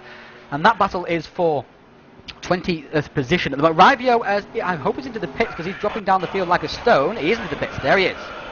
So also out the pits there is Ross McGregor with the Scottish number 3 car. Got a flag on that roof, on the roof of that car. Yashin goes through, so does Bruno Salsfrero. They're very close together actually, with 2 walk racing cars, but not in the positions they would hope to be. So out of the pits also comes, is that Chris Hack or is that Lee Palmer? Lee Palmer coming out of the pits, obviously another repair for him. Oh, with this big battle, Tveit has rejoined the track, of course, right in that battle, and he won't appreciate being held up right now because he wants to do the undercut, and this is not helping him at all. He's come out right behind Angwin, who's in 20th place. Gerdica's got past Yves LaRose at some point during this particular exchange also as well. Lap car of Lee Palmer is ahead of them. So Tveit will try and fire down the inside now into the ball. And down the inside he goes, and Angwin almost scared himself off the road. Oh, he's going to get 2 for 1 here. Going to get 2 for 1. Going to get a straight one off the corner. And going to go past Yves LaRose also. Jesper Torborg is into the pits. So there's Jesper Torborg. He was lying second. Sasha Glasser in also. He was lying in 11th. Torborg, I think he was still behind Levesque by 2 seconds. But there comes Torborg out the pits again. The precision drivers, looks like Kilov got around Rietveld again, so Rietveld having trouble with the tires. I mean, so I know we mentioned it before the race started, the second race started, but Kilov is very good on the tires when it comes to the precision drivers. Obviously, Kilo is the one driver with more precision today. There you go. And it looks like Rietveld is now going to counter Kilov's pace by going into the pits as well. Levesque into the pits. There he is. Brent is not going to the pits. There's with the THR red car coming through. Distinguish them from the different number and the red wing mirrors rather than the black. Levesque has the red wing mirrors. Brent has the black. He's come right behind Darren Adams. He's going to go into his pits also. Nice overlap there. That's beautiful timing actually at the end from William Levesque. He couldn't have timed that any better at all without losing any time. Sarlo is pitted, as is Rietveld. Rietveld slower pit stop there from Sarlo. Oh, and there goes Jesper Torborg. Torborg has destroyed William Levesque. Wow! So it just goes to show. It just goes to show that undercut. Incredible. Yeah, I'm wondering what that's about, because maybe the fastest you can do on these tires once they're heated up, especially if you're Torborg, maybe 54.5. So, and we're seeing Toby run 55.1 on warm tires. So yeah, that maybe there was some type of mistake maybe by Levesque in his pits. How busy pits are right now. 2 DPG cars are in, as are the 2 walk racing cars also. So plenty of stuff happening. That's also Gerdica coming out. He's managed to make sure he stays ahead of Angwin, which I'm pretty sure he's pleased about. He's going to come out right behind Ross McGregor. That's a gain for him, I think, because he wasn't as close to Ross McGregor before the pit stops. And Rosemeyer comes out, and Oyala goes in also. Oyala might have lost some time there, I think, behind, waiting for Rosemeyer to leave his pit stall. So that would be unfortunate if that is the case for him. Mueller's into the pits also, as Tveit goes through. He's in 8th. He's right behind William Levesque. So that's not the position he was in before the pit stops. Before the pit stops, the order was Davis, Levesque, Torborg, Kilo, Rietveld, Rivio, and Tveit. And that was the order. Rivio is still behind William Levesque, but Tveit's got ahead of Rivio, look. Yeah, and Davis is into the pits. Rivio has got ahead of... so Tveit's gained Rietveld and Rivio, look. I'm so curious Rieveld's about way down the pecking order in that particular instance. Sergei Yashin is continuing. He's not pitted yet. Yunt's in, though. Kilo is also in. And there goes Toby Davis out of the pits also. So Toby has pitted from the lead. Yashin once again takes the lead of the race. He's loving this. He's going along in all of these stints. He's got a fresh tired Toby Davis right behind him now, and I'm sure that lead won't last for very long at all. 19 laps to go, Danny. Can anybody head off Toby Davis for another win? It's going to be. I think it's pretty much going to come down to Talbot if anyone's going to be able to do it. Obviously, Talbot's now past Levesque and it has taken over second position, but I think you're looking at a gap of maybe 4 seconds, something like that, between the two drivers. So it's still a tall order if Talbot can do it. But I think going before the pit stop, Talbot had something maybe a 6-second gap to Davis. So maybe he's chipping away at the leaders. This is the danger here, though. Into the final corner. Where do you brake? Do you brake? Think he's going to go into the pits, or do you brake? Trying to pass him, and in the end it was a non-drama, but that could be difficult because obviously you were. I think Yashin definitely sped in the pits there. He looked far too fast and looked like he was still slowing down after he went past the line. So look out for him to get a speeding penalty. Look out for where he comes out of the pits, and then we'll look to see where he is in a couple of laps after that also. But Brent is in 6th place now. He's jumped Rietveld also. So all of Brent, Rivio and Tveit have all jumped Rietveld, and Kilo has sped in the pits. Oh no, that's going to kill Precision, kill Kilo in particular. That is just not what you need to do here. It looks like he's exited the. Looks like he's exited his pit bay once again. So I hope he's on the correct penalty there, or maybe there's a drama with his pit stop. I've got no idea. But he's way back in 18th now. He has pulled a William Levesque, it seems, and so. Oh, and Kilo comes out of the pits, obviously angry about that, and continues on. We'll see whether he needs to pit again, because it looks like he did a stop and go there rather than a drive-through. And a drive-through is what you need to do when you speed in the pit lane, so that could be interesting. Talbot's taken about 2/10 off of Davis this past lap. The thing is, though, Davis obviously pit maybe 2-3 laps after Talbot, so he's going to have to fresher tires. Yeah. Maybe Talbot's tires are just up to temperature at this point. We'll definitely track this over the next few laps because if Davis can just get those tires up to temperature, you got to think he's going to pull away with this one. But look at the gap from Talbot to Levesque. It's now 3 seconds, so Levesque is really it's going on struggling. 2.8 in this particular sector, so maybe Levesque has got the speed. Oh, he's going wide there. So, but Levesque, he's going to have to handle this, isn't he, Levesque? Because he's not top dog at the moment in the THR. He was at the end of the 2012 season, but one suspects that Talbot was just taking it easy, letting Levesque have his time. And, right. Well, if you can have your day, and you think that you're strongest for the next championship, but actually it's still me, and I've led with a full sense of security, which, if is the case, is the racing equivalent of the Art of War by Sun Tzu, I would imagine. I expect a book from Talbot very soon. Yeah, I guess so. I don't expect very many words in that particular book because he's not exactly the most talkative person, but I want a book soon, please, Jasper. Yeah, I would read it. Anything to learn from the Iceman himself. But look at this guy right here, Eric Tveit, up to 4th position. Well done from him. He's the only guy who's stopping a THR from 1, 2, 3, 4, 5. Yeah, we assumed it was precision, but looks like Tveit and Ice Cold are trying to throw a cog in. And of course, Tveit and Ice Cold and the rest of the Ice Cold crew are very, very full of confidence at the moment because they took 2 wins in the Campo Grande in the second round of the Virtual Mini Challenge. Of course, these cars are very, very different, but the confidence is there, no doubt about that. And it should have actually been Tom Ely who won the second race as well. Another Ice Cold racing driver who drives for Ice Cold Racing at least in Virtual Mini Challenge. So Ice Cold drove superbly at the last round of Virtual Mini Challenge, and they're continuing their speed into this event because Adrian Holm was in 8th place with Tveit in 4th. Of course, Adrian Holm was on pole position for the first race. Eric Tveit talked about Ice Cold Racing. He said it's his counter to THR. So you're right. These guys are going at the THR. They want to be a mainstay team within TPS. So don't expect these guys to pull any punches in their preparation and how they race and anything. Of course, they're all very young as well, so they're all full of great potential. You've got Strawn and Tveit. They're both under the age of 16. Yeah, these guys, they're going to be around for a long time. And that's the thing about Tveit. He's made this super team, and you're right, he's only, 15 years old. So it's very impressive what Tveit's been able to do so young. Now, here's a question for you. Can Brent hold off Rietveld? Brent obviously is fighting for a good position here. It's 6th place in the race, and he'll be very pleased with that.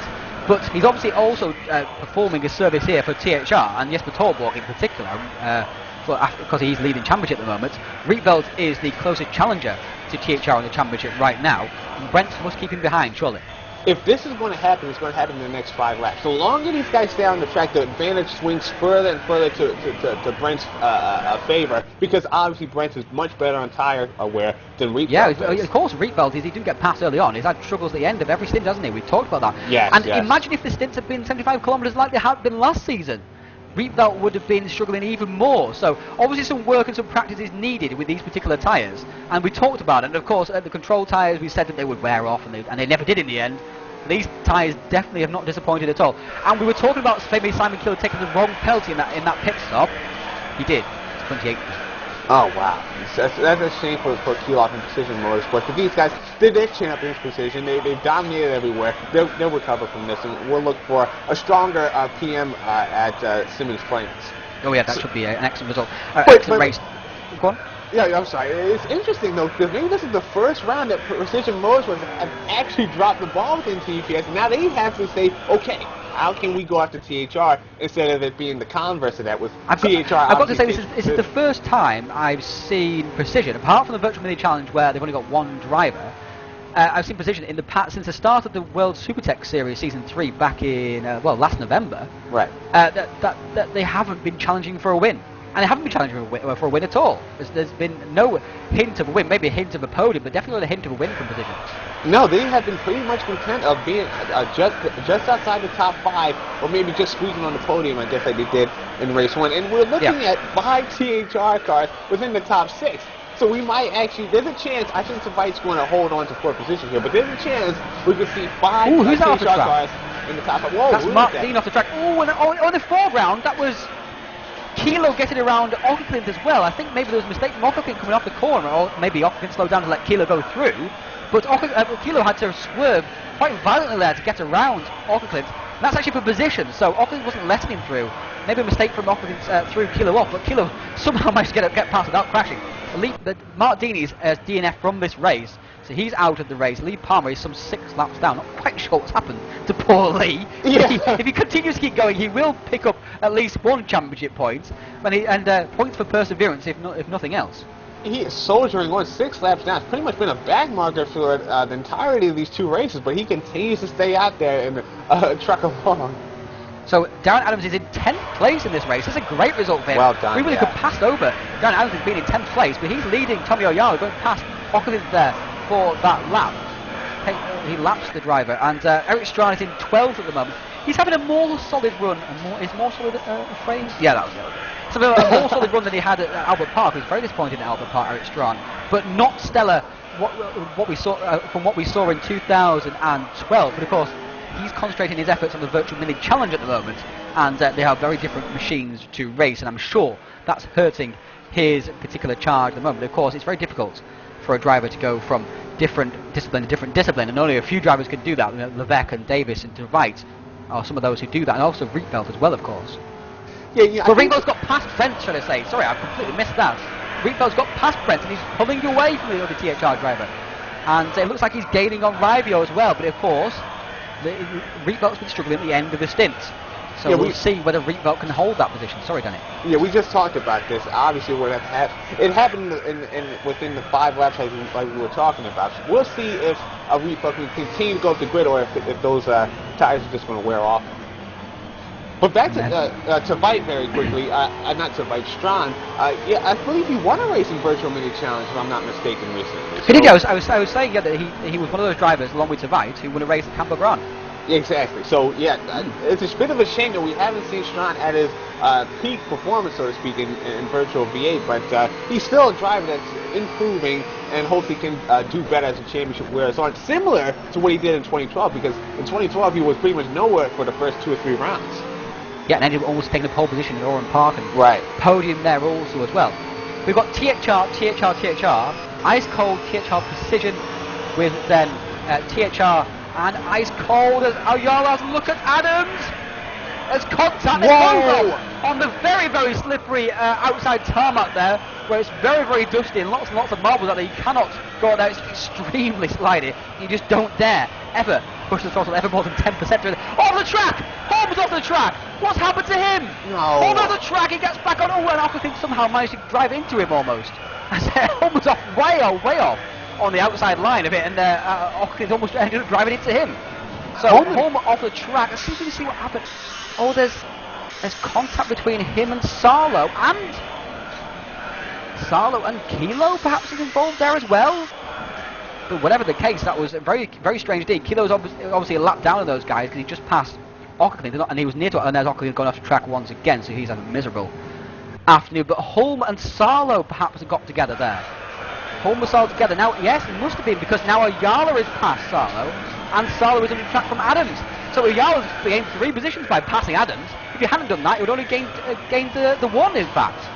Holm was absolutely tremendous within the race at Melbourne, but he's just gone straight back in here at Barbagallo when it looked so promising through quality. It's a bit, yeah, we don't know what happened, really. It could have been Holm's fault, it could have been Sarlo's fault. It looked like Holm was challenging Sarlo on the inside from the way they ended up on the track, and maybe it was Holm that got for the Holm's fault. But of course, you can never ever tell, and we can't surmise that at all. But it has increased the size of this group, because you got Dan Hams at the head of it, and Petzold at the back of it, with Sarlo also leading the group as well. So this is an interesting group right now with 6 laps to go. Davies still leads by 5 seconds from Tolborg, and Tolborg still leads from 3 seconds from Levesque. Tvite's dropping back towards Rivio a little bit. Remember, Tvite did pit quite early and struggled at the end of the race last time around. Went right back to the 6th place guy of Adrian Holm, I think it was, in the first race.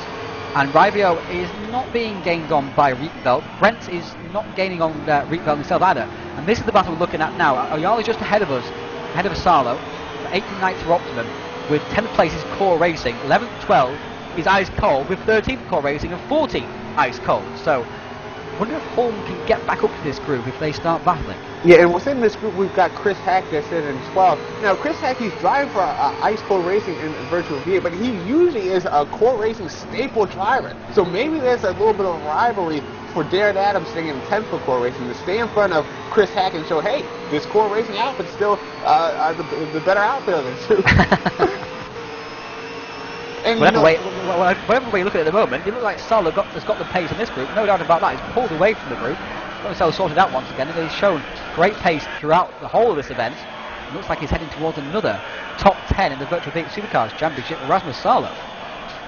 Yeah, Sarlo, he's quietly just bringing in great result after great result within the TPS. But up at the front, you've seen Toby Davis now with a 5.5 second gap to Jasper Tallberg. And we thought that was going to come at some point because obviously Toby Davis has fresher tires than Tallberg. And it's just been very impressive to see how Toby Davis has clashed the whole field. I'm very curious if it's just Barbagallo or if this guy's found something to look to go for in the Brent's down the inside of of Jeffrey Rietveld, is caught him back up. Oh, that was close. I thought it was going to be big contact there, but they just about got around the corner. Oh, that was not a position you would like to be in as a driver attacking the front driver. Not the position you like to be in if you're the front driver either. That's curious stuff. But Brent, 5 laps to go, shall I say. The superior tyre management is coming to the fore, and Rietveld is beginning to struggle once again. It's the same pattern over and over again for him. Yeah, the tires on this car, it's completely come down to Seb and driver's house. So it's something very hard to fix. Even if you've got 2 races like this, it's not like you can just say, okay, I was bad tire wear in the first race, I got it under control in the second race. No, this stuff takes weeks of testing, of sorting out to get it right. And right now, you're seeing if you have to manage the tires early on, you have to have the confidence in yourself to manage those tires early on. Make the sacrifices a little bit, and then push later on, and be confident in yourself that you will definitely make those gains. Because it's very easy just to go as fast as you can and think, oh, I don't think I can do it. I can't do it. I'll drive as fast as I can, and you end up worse than you were before. You've got to have self-belief.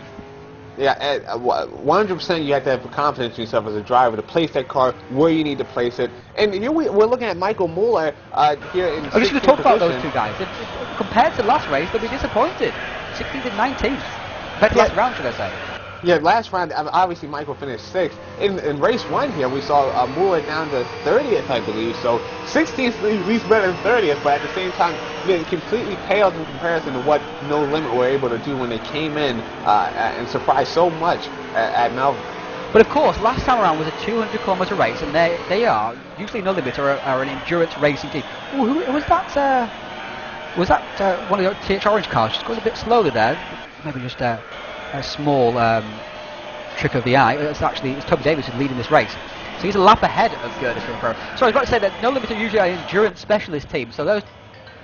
Oh, I'm getting rung by people. Apologies for that. That's not my ringtone normally, that's Viber. That's a terrible ringtone. So, but I was going to say, No Limit are usually an endurance specialist team. So the 200 kilometre race with the controlled tyres really suited them at Albert Park, of course. because it's more of an endurance style of racing. You say, pace yourself and make sure you do lap time after lap time after time.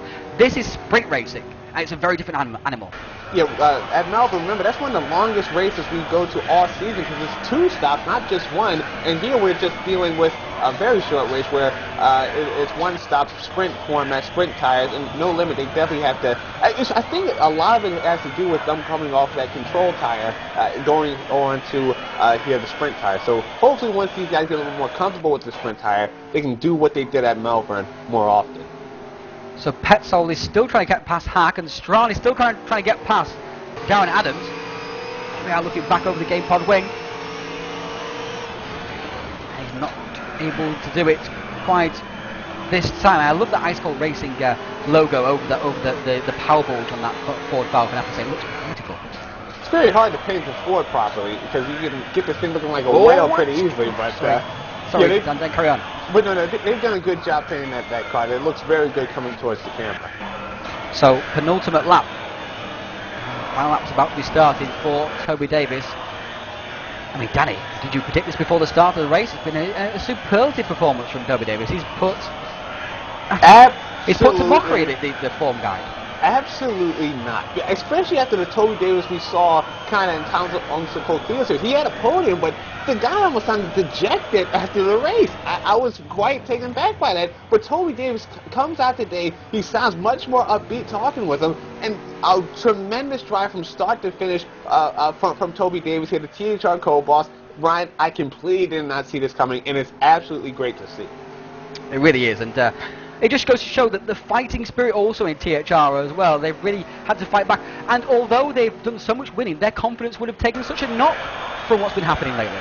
They've been questioning everything they've been doing because of Precision Motorsport. So to see THR come through with a double win with Jasper Talbot, Toby Davis grabbing the 1-2 in both races. Well done, Toby Davis. Flashing the lights in delight. Oh, that's a great feeling to take a double win, really is. And Jesper Tolborg takes 2nd place as well, 3rd place to William Levesque. It's 1, 2, 3 for THR, 4th place to the hard charging Eric Tveit. Great stuff from him. He's going to finish in that 4th place, 5th and a 4th for him. And that 6th place is going, 5th place, sorry, is going to be Jeffrey Rietveld. He's crossed like, oh, what's happened to Rivio? Uh-oh. What's happened to Rivio? Where is Rivio? He's falling. Fuel, he ran out of fuel. It's run out of fuel! Oh, the pole sitter has run out of fuel! Rietveld has finished 5th as a result. Brent's in 6th. Brent, I think, maybe ran out of fuel also, or maybe had to go at Rietveld because the gap was 0.3 coming to the final lap. Everyone stopping at the edge of the circuit there. And the gap is now 6 seconds. Look, anyway, the rest of the field, Oyala 7th. Oyala got 7th place because of that also as well. So 8th place for Sarlo, 9th for Adams, 10th for Strahn. So that's two guys in the top 10 for Ice Cold in the end.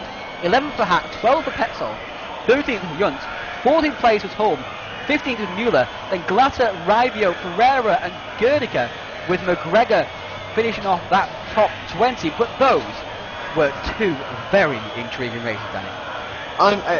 Very intriguing. Obviously, perhaps the second race wasn't as intriguing as the first race because it was all THR lining out the first 2 rows. But regardless, it's great to see THR back in form. And it's a shame what happened there to Ravio because I know he pitted a little earlier, like on lap 17, but you can make it 30 laps on a 75-liter fuel cell. So I'm not sure really what happened. He just obviously didn't put max fuel in it on his pit stop and has that unfortunate failure really on the final lap. Absolutely gutting there for Eunice Ravio, who, like you said, Ryan, was so positive.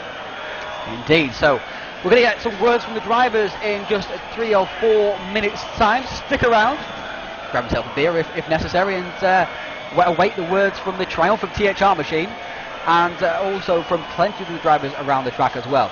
Look out for that. We'll be back with you in just 2 or 3 minutes' time.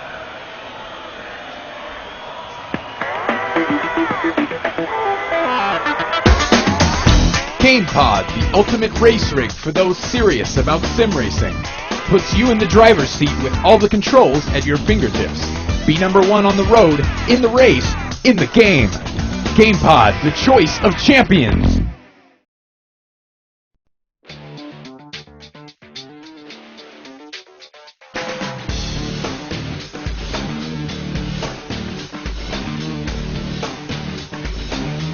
InsideSimRacing.tv, the fastest show on the internet. Sim racing news and reviews since 2007, with new shows every week.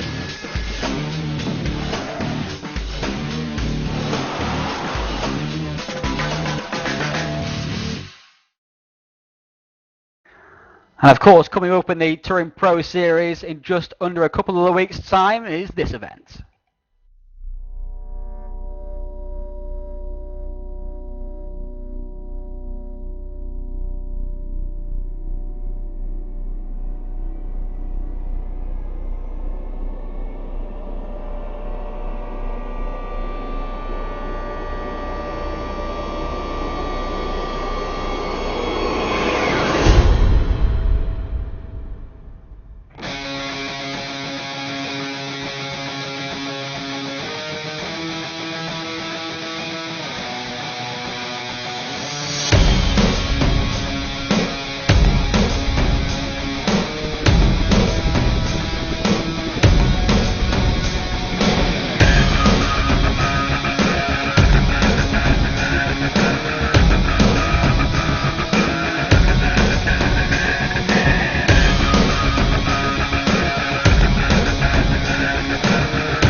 Callan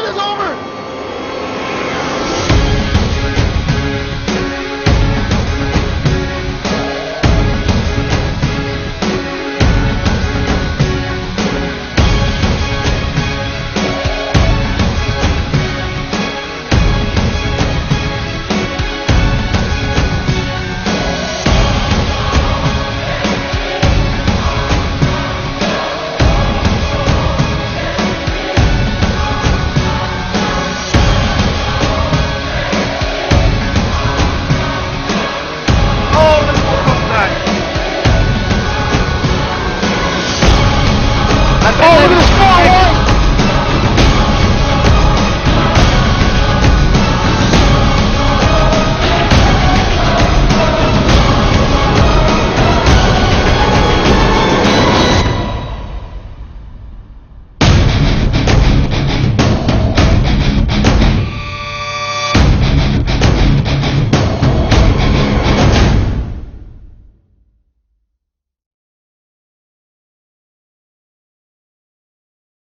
Of course, that trailer was for the next round of the Thomas Cole Clio series from Rockingham, which is a week on Wednesday. And next Friday, of course, don't miss out on more excellent action in the virtual mini challenge. Bradley Vanian and John Monroe will be your hosts for that particular event in the Norris Ring track. Now we're back with the drivers here, and they're going to say some words about the action we saw today, some excellent action. And first off, we're going to start with a first-time pole position winner, and the pole position winner of the first race of this event. It was Adrian Holm. Adrian, well done to you. I mean, how did that feel when you stuck it on that 54.145? I didn't believe it at first, but you know, you don't get any points for qualifying, and it's the race that counts in this business. So it was good to get up there, but you know, it's the race it's all about. Yeah, I mean, the races didn't really go to plan for you. So much promise in both races, yet through bad luck or just force of circumstance. I mean, what really happened for you? I got pushed around quite a lot, I would say. I haven't really looked at the replays yet, but I'll have a check and then and get my verdict from the action that happened. But first race I didn't have the pace. Pretty much I caught on the steer too much. Did some last minute changes, but they didn't work. So that was the first race. And second race I made a mistake going up to turn 4, I think, yeah. And from then on just stuck behind traffic, pitted early. And then on with like 6-7 laps to go, got turned around into turn 1, and that was Yeah, what happened between yourself? Was it yourself and Salu who came together? We saw the end of that action. Yeah, going to turn 1, he just made a slight error into the corner, and he wasn't able to pull up and just. Okay, so no malice involved, you feel, from your side? Just a simple mistake? Yeah, well, there are consequences. Indeed, yeah, indeed. And of course, but we go, obviously disappointed you here, plenty of promise, but last season your best result was at Simmons Plains, and we go to Simmons Plains next. You must rate your chances pretty highly. It's a track I like. It's bumpy. Feel pretty comfortable with bumps. So, yeah, hope so. Gonna check what I had last season for the car, and hopefully that will work out. Okay, Adrian, obviously a very disappointing Adrian home here today, but someone who's not disappointed, Danny, is who you got next. Oh, yes. We want to speak to now the double winner, Toby Davis. Toby, I mean, so much going on the past even 2 months, really, with THR being under pressure from Precision Motorsports. Can't really seem to come through with those guys driving in the leagues. How does it feel to come through like this, to take the double win, to see THR Orange finish 1-2 in 2 races like this? Just talk us through what that's like, man. Well, we went away from Melbourne. We went and looked at the setups again. Tried to look at what Precision were actually doing different to us, both driving style and what we could pick up from the setups. And we re-looked at what we'd done, and we made 2 new setup lines for this race. Will made a setup and I made a setup, and we each chose separate setups. And they seemed to work. We went very aggressive with them. Of course, the tyre wear doesn't matter so much. And Barbagallo was probably my favourite track in the whole season, actually, as well. So I had a great run there last year with Stoffel. So yeah, I got a couple of good breaks. Of course, Will hitting Adrian in the first race gave me a bit of a gap because Will had to let him back through. And in race 2, of course, Unas didn't quite have the pace of perhaps the other 2 THR drivers up near the front in terms of race pace. So yeah, it was actually quite dull in the end, really. But I'm ecstatic, to be honest, to take the results we did and actually beat Precision out on the track in a straight fight. It was to take a 1-2 and a 1-2-3 is brilliant. And the next thing I want to talk to you about, one of the most interesting things I found about watching that race is that not only did you beat, of course, your THR teammates, but Toby, Jasper Talbot, William Levesque, they were tremendous with their tire conservation last year in 2012. It's mainly the reason why they finished 1-2 in the championship. You kind of pulled out away from those guys, even once the stint was later on in its progress, past lap 10 or whatnot. How were you able to do that? You were easily the best driver, not only with lap pace, but conserving your tires. I mean, what happened between this year and 2012? Well, I think they were battling, actually, and using up a bit of their tyre wear as a result of that. The other thing that I was obviously able to do was I had clear air myself, and I was able to pull out those laps. And I think, actually, I was driving... I think I was just faster today, quite frankly, over the especially on race fuel. I had set both fastest laps, so I think when I was backing off to 90%, that was perhaps their 95%, which makes a massive difference. If you can go faster over one lap, you can save your tyres and preserve your tyres a little bit better. So I think that made a difference today. Certainly, I don't know how many of the other guys were using my setup as well, so that might make a difference. And I'm sure it will be more used next time round rather than Will's concoction, but we'll see. The final question I'll ask you about is talk about the promise of Eunice Ravio. Obviously, he took pole position in Q2. That pretty much came out of nowhere. What's your thought now with Eunice and his place in the team? Oh, he's a fantastic driver. That's why we picked him up. And there's a couple of other guys who I'm very pleased with as well. Kevin Brents did a great job today, holding off Rietveld for as long as he did.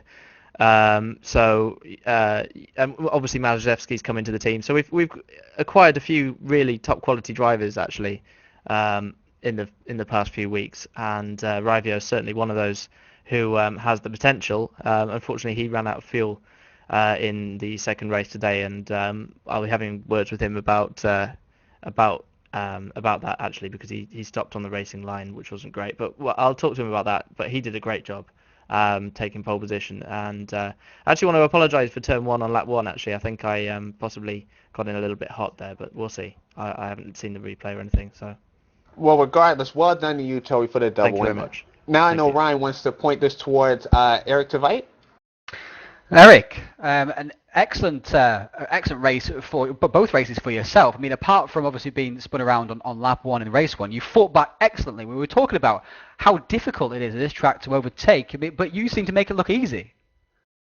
Yeah, my setup was made for overtaking, so I knew that I could just, well, basically get a run out on the straight, for example, and dive on the inside and get a run out of the corner, because my setup was slow in sector 1, but very, very fast out of sector 2 and in through sector 3, so I'm generally quite happy with that. And you must be pretty happy with the ice cold racing progress as well, because you've obviously gone through some excellent form of the Virtual Mini Challenge, taking both wins at Campo Grande, and here today, Adrian Holm taking pole position, yourself taking 2 top 5s, even though you got span around on lap 1, and also Holm with plenty of promise. Strahl is there as well. Hack is performing well. You must be pretty optimistic for the team's future. Well, yeah, soon we are able to do what my goal was, beating THR in everywhere, so look out, THR. Everyone's obviously cruising for THR because they are the team to beat, of course, and that's who people always go for. So, Danny, you've got Jeffrey Rietveld. Well done to Eric Devite today, but you've got Jeffrey, who's not as happy today as he was last on Wednesday or even last V8 event. Yeah, Jeffrey, you were obviously the race winner at Melbourne and the championship leader as such. You came out today, your quality pace was solid, wasn't pole challenging or whatnot, and in the race it seemed like the tire wear was definitely an issue, as even your teammate Simon Kilo was able to take advantage of you as the stints progressed. So talk us through exactly how your races today and how you found the cars here with those sprint tires. Well, taking the setup from Melbourne and not really testing except for today, you see the result. The tire wear was indeed awful for me. After like halfway the stint, the car started sliding so much, it was just unbearable. But also in the first race, I got hit from behind, hit Eric. I apologize for that, but I just couldn't avoid him. So yeah, damage at the front and rear in the first race. Car was even harder to handle than I thought. And then in the second race, I also got hit from behind, so damage again, and yeah, couldn't really get a good result. Is there any plans to kind of improve the car then going forward to Simmons Plains? Are you guys going to hash out exactly what you did wrong here? Well, of course, this time we want to just take a setup from Melbourne and just drive with that. There's some work to do on the setup for sure, especially to get the tires to last longer. And yeah, I think if we fix that, we should be there up front again. And also, yeah, couldn't really get a good qualifying lap in today. Was getting blocked in my best laps. So yeah, hopefully in 2 weeks it will be better. Well done to you, Jeffrey, regardless, and hopefully you guys at Precision can get your trouble sorted out. And I know Ryan wanted to talk to another of the THR drivers. I did want to talk to Kevin Brents. Kevin, a solid run for you today, a bit of a solve compared to what happened at Melbourne, of course, which you were pretty unhappy about, as you understandably unhappy about, but a good run today, solid at least. Yeah, Kevin? considering where I restarted there, where I had to start on both races from 12th, I don't know where all my speed went. I just woke up today and just wasn't feeling it, so I was consistently slower than everybody else. So I knew I had the pace to be up there. I ran the speeds that they were running, all through the week, and I don't know, I wasn't comfortable with my set on the first race, and then on the second race I tried a completely different set, and I wasn't comfortable with that. But but you got obviously a much better result than you did at Melbourne, so at least it's going in the right direction. Yeah, that's Melbourne. I wanted to finish somewhere in the top 10. Even there I had good enough pace, racing the top 5, and here. I'm satisfied, starting as far back as I did in both races and be able to move up like that. I'm happy with it. And of course, next we go to Simmons Plains, and we all know what you did in qualifying at Simmons Plains. We all know how it ended at Simmons Plains, of course, with that accident with Andreas Loeffler, but you must be feeling good about that track. Yeah, I'm sure everybody remembers that only lasted for one turn. I went straight off. Yeah. We're obviously you're obviously going to learn from that, and we look out for some more speed from you from that particular place. It's obviously a track that suits you pretty well, so, and it's an exciting track as well. So, well done today. Obviously, you're making forward progress. He sounds pretty disappointed. There's quite a lot of disappointed drivers in here, Danny. I wonder if Tommy Oyala's disappointed. Yeah, Tommy. I just want to have a quick chat with the Optimum Sim Racing driver. Tommy, top 10 performance here today. How does it feel, man? Of course, it feels nice to finish in top 10, but first race could have been better, but I made a mistake in first lap and went on the gravel trap in what's the corner in the sector 2, but so I lost many positions, and after that it was very frustrating because I had nice pace, but in the straights everyone went faster than me, but you can do nothing. But second race was, yes, it was good. So what's the atmosphere like within the team of Optimum Sim Racing? I mean, you guys obviously have had Rasmus Salo in great form recently. Has he kind of inspired you and the team to do better, Tommy? Yeah, well, I have known Rasmus for a long time, and we have driven few years together now. And yes, he's a damn fast driver. I know that, and I try always to look up and beat him, but it's yes, the atmosphere overall in the team is very good. We have very supportive team, as Jonathan and I mostly do setup work, and Rasmus gives us feedback from the setups, and we improve by that. Well done for you guys, especially you, Tommy, and Optimum Sim Racing. And that'll conclude our driver interviews. So Ryan? Yeah, thank you from our own resident Keke Rosberg then as well, Tommy Oyalo. Definitely reminded me with his clipped finish tones. So yeah, we've finished up with the driver interviews today. So thank you to all the drivers for entertaining us today. Thank you to everyone for watching, and thank you for watching if you're on YouTube as well, because you can catch all of our action on youtube.com/TouringProSeries. Make sure you subscribe, and of course, then you don't need to even go to the channel. You can get it in your feed. No worries about that. And also, you can follow us on twitter.com/TouringPro and facebook.com/TouringProSeries, where there's lots and lots of media. I mean, hundreds. I mean, probably over 1,000 photos on there now, actually, so you can peruse at your leisure through there. Don't forget about GamePod.co.uk. These drivers are competing to win that race week you can see on the screen right there, worth over £1,200 sterling, over 1,600 euros. So that is not a prize to be sniffed at all. And GamePod.co.uk create the best racing seats in the world, the longest running manufacturer of them, of course, as well, so you can know exactly what they're doing. They all use FIA approved bucket seats as well, some of them carbon fiber, not the copies that you see in many other sim racing rig manufacturers. So make sure to check them out. They're gamepod.co.uk, but they have free worldwide shipping right now, so check them out. Next event, of course, in the Touring Pro Series, we'll talk about is Norris Ring in the Virtual Mini Challenge, and after that, we go to Rockingham for the third round of Thomas Cole Clio Series, and we've got plenty of action for you as well. And also, there's the calendar for you throughout until August. We go, and of course, in the V8 Supercars, we also continue until August. And the third round is in 2 weeks' time from Simmons Plains. Make sure you tune in for more excellent action for the Touring Pro Series. Until then, thank you for watching, and take it easy.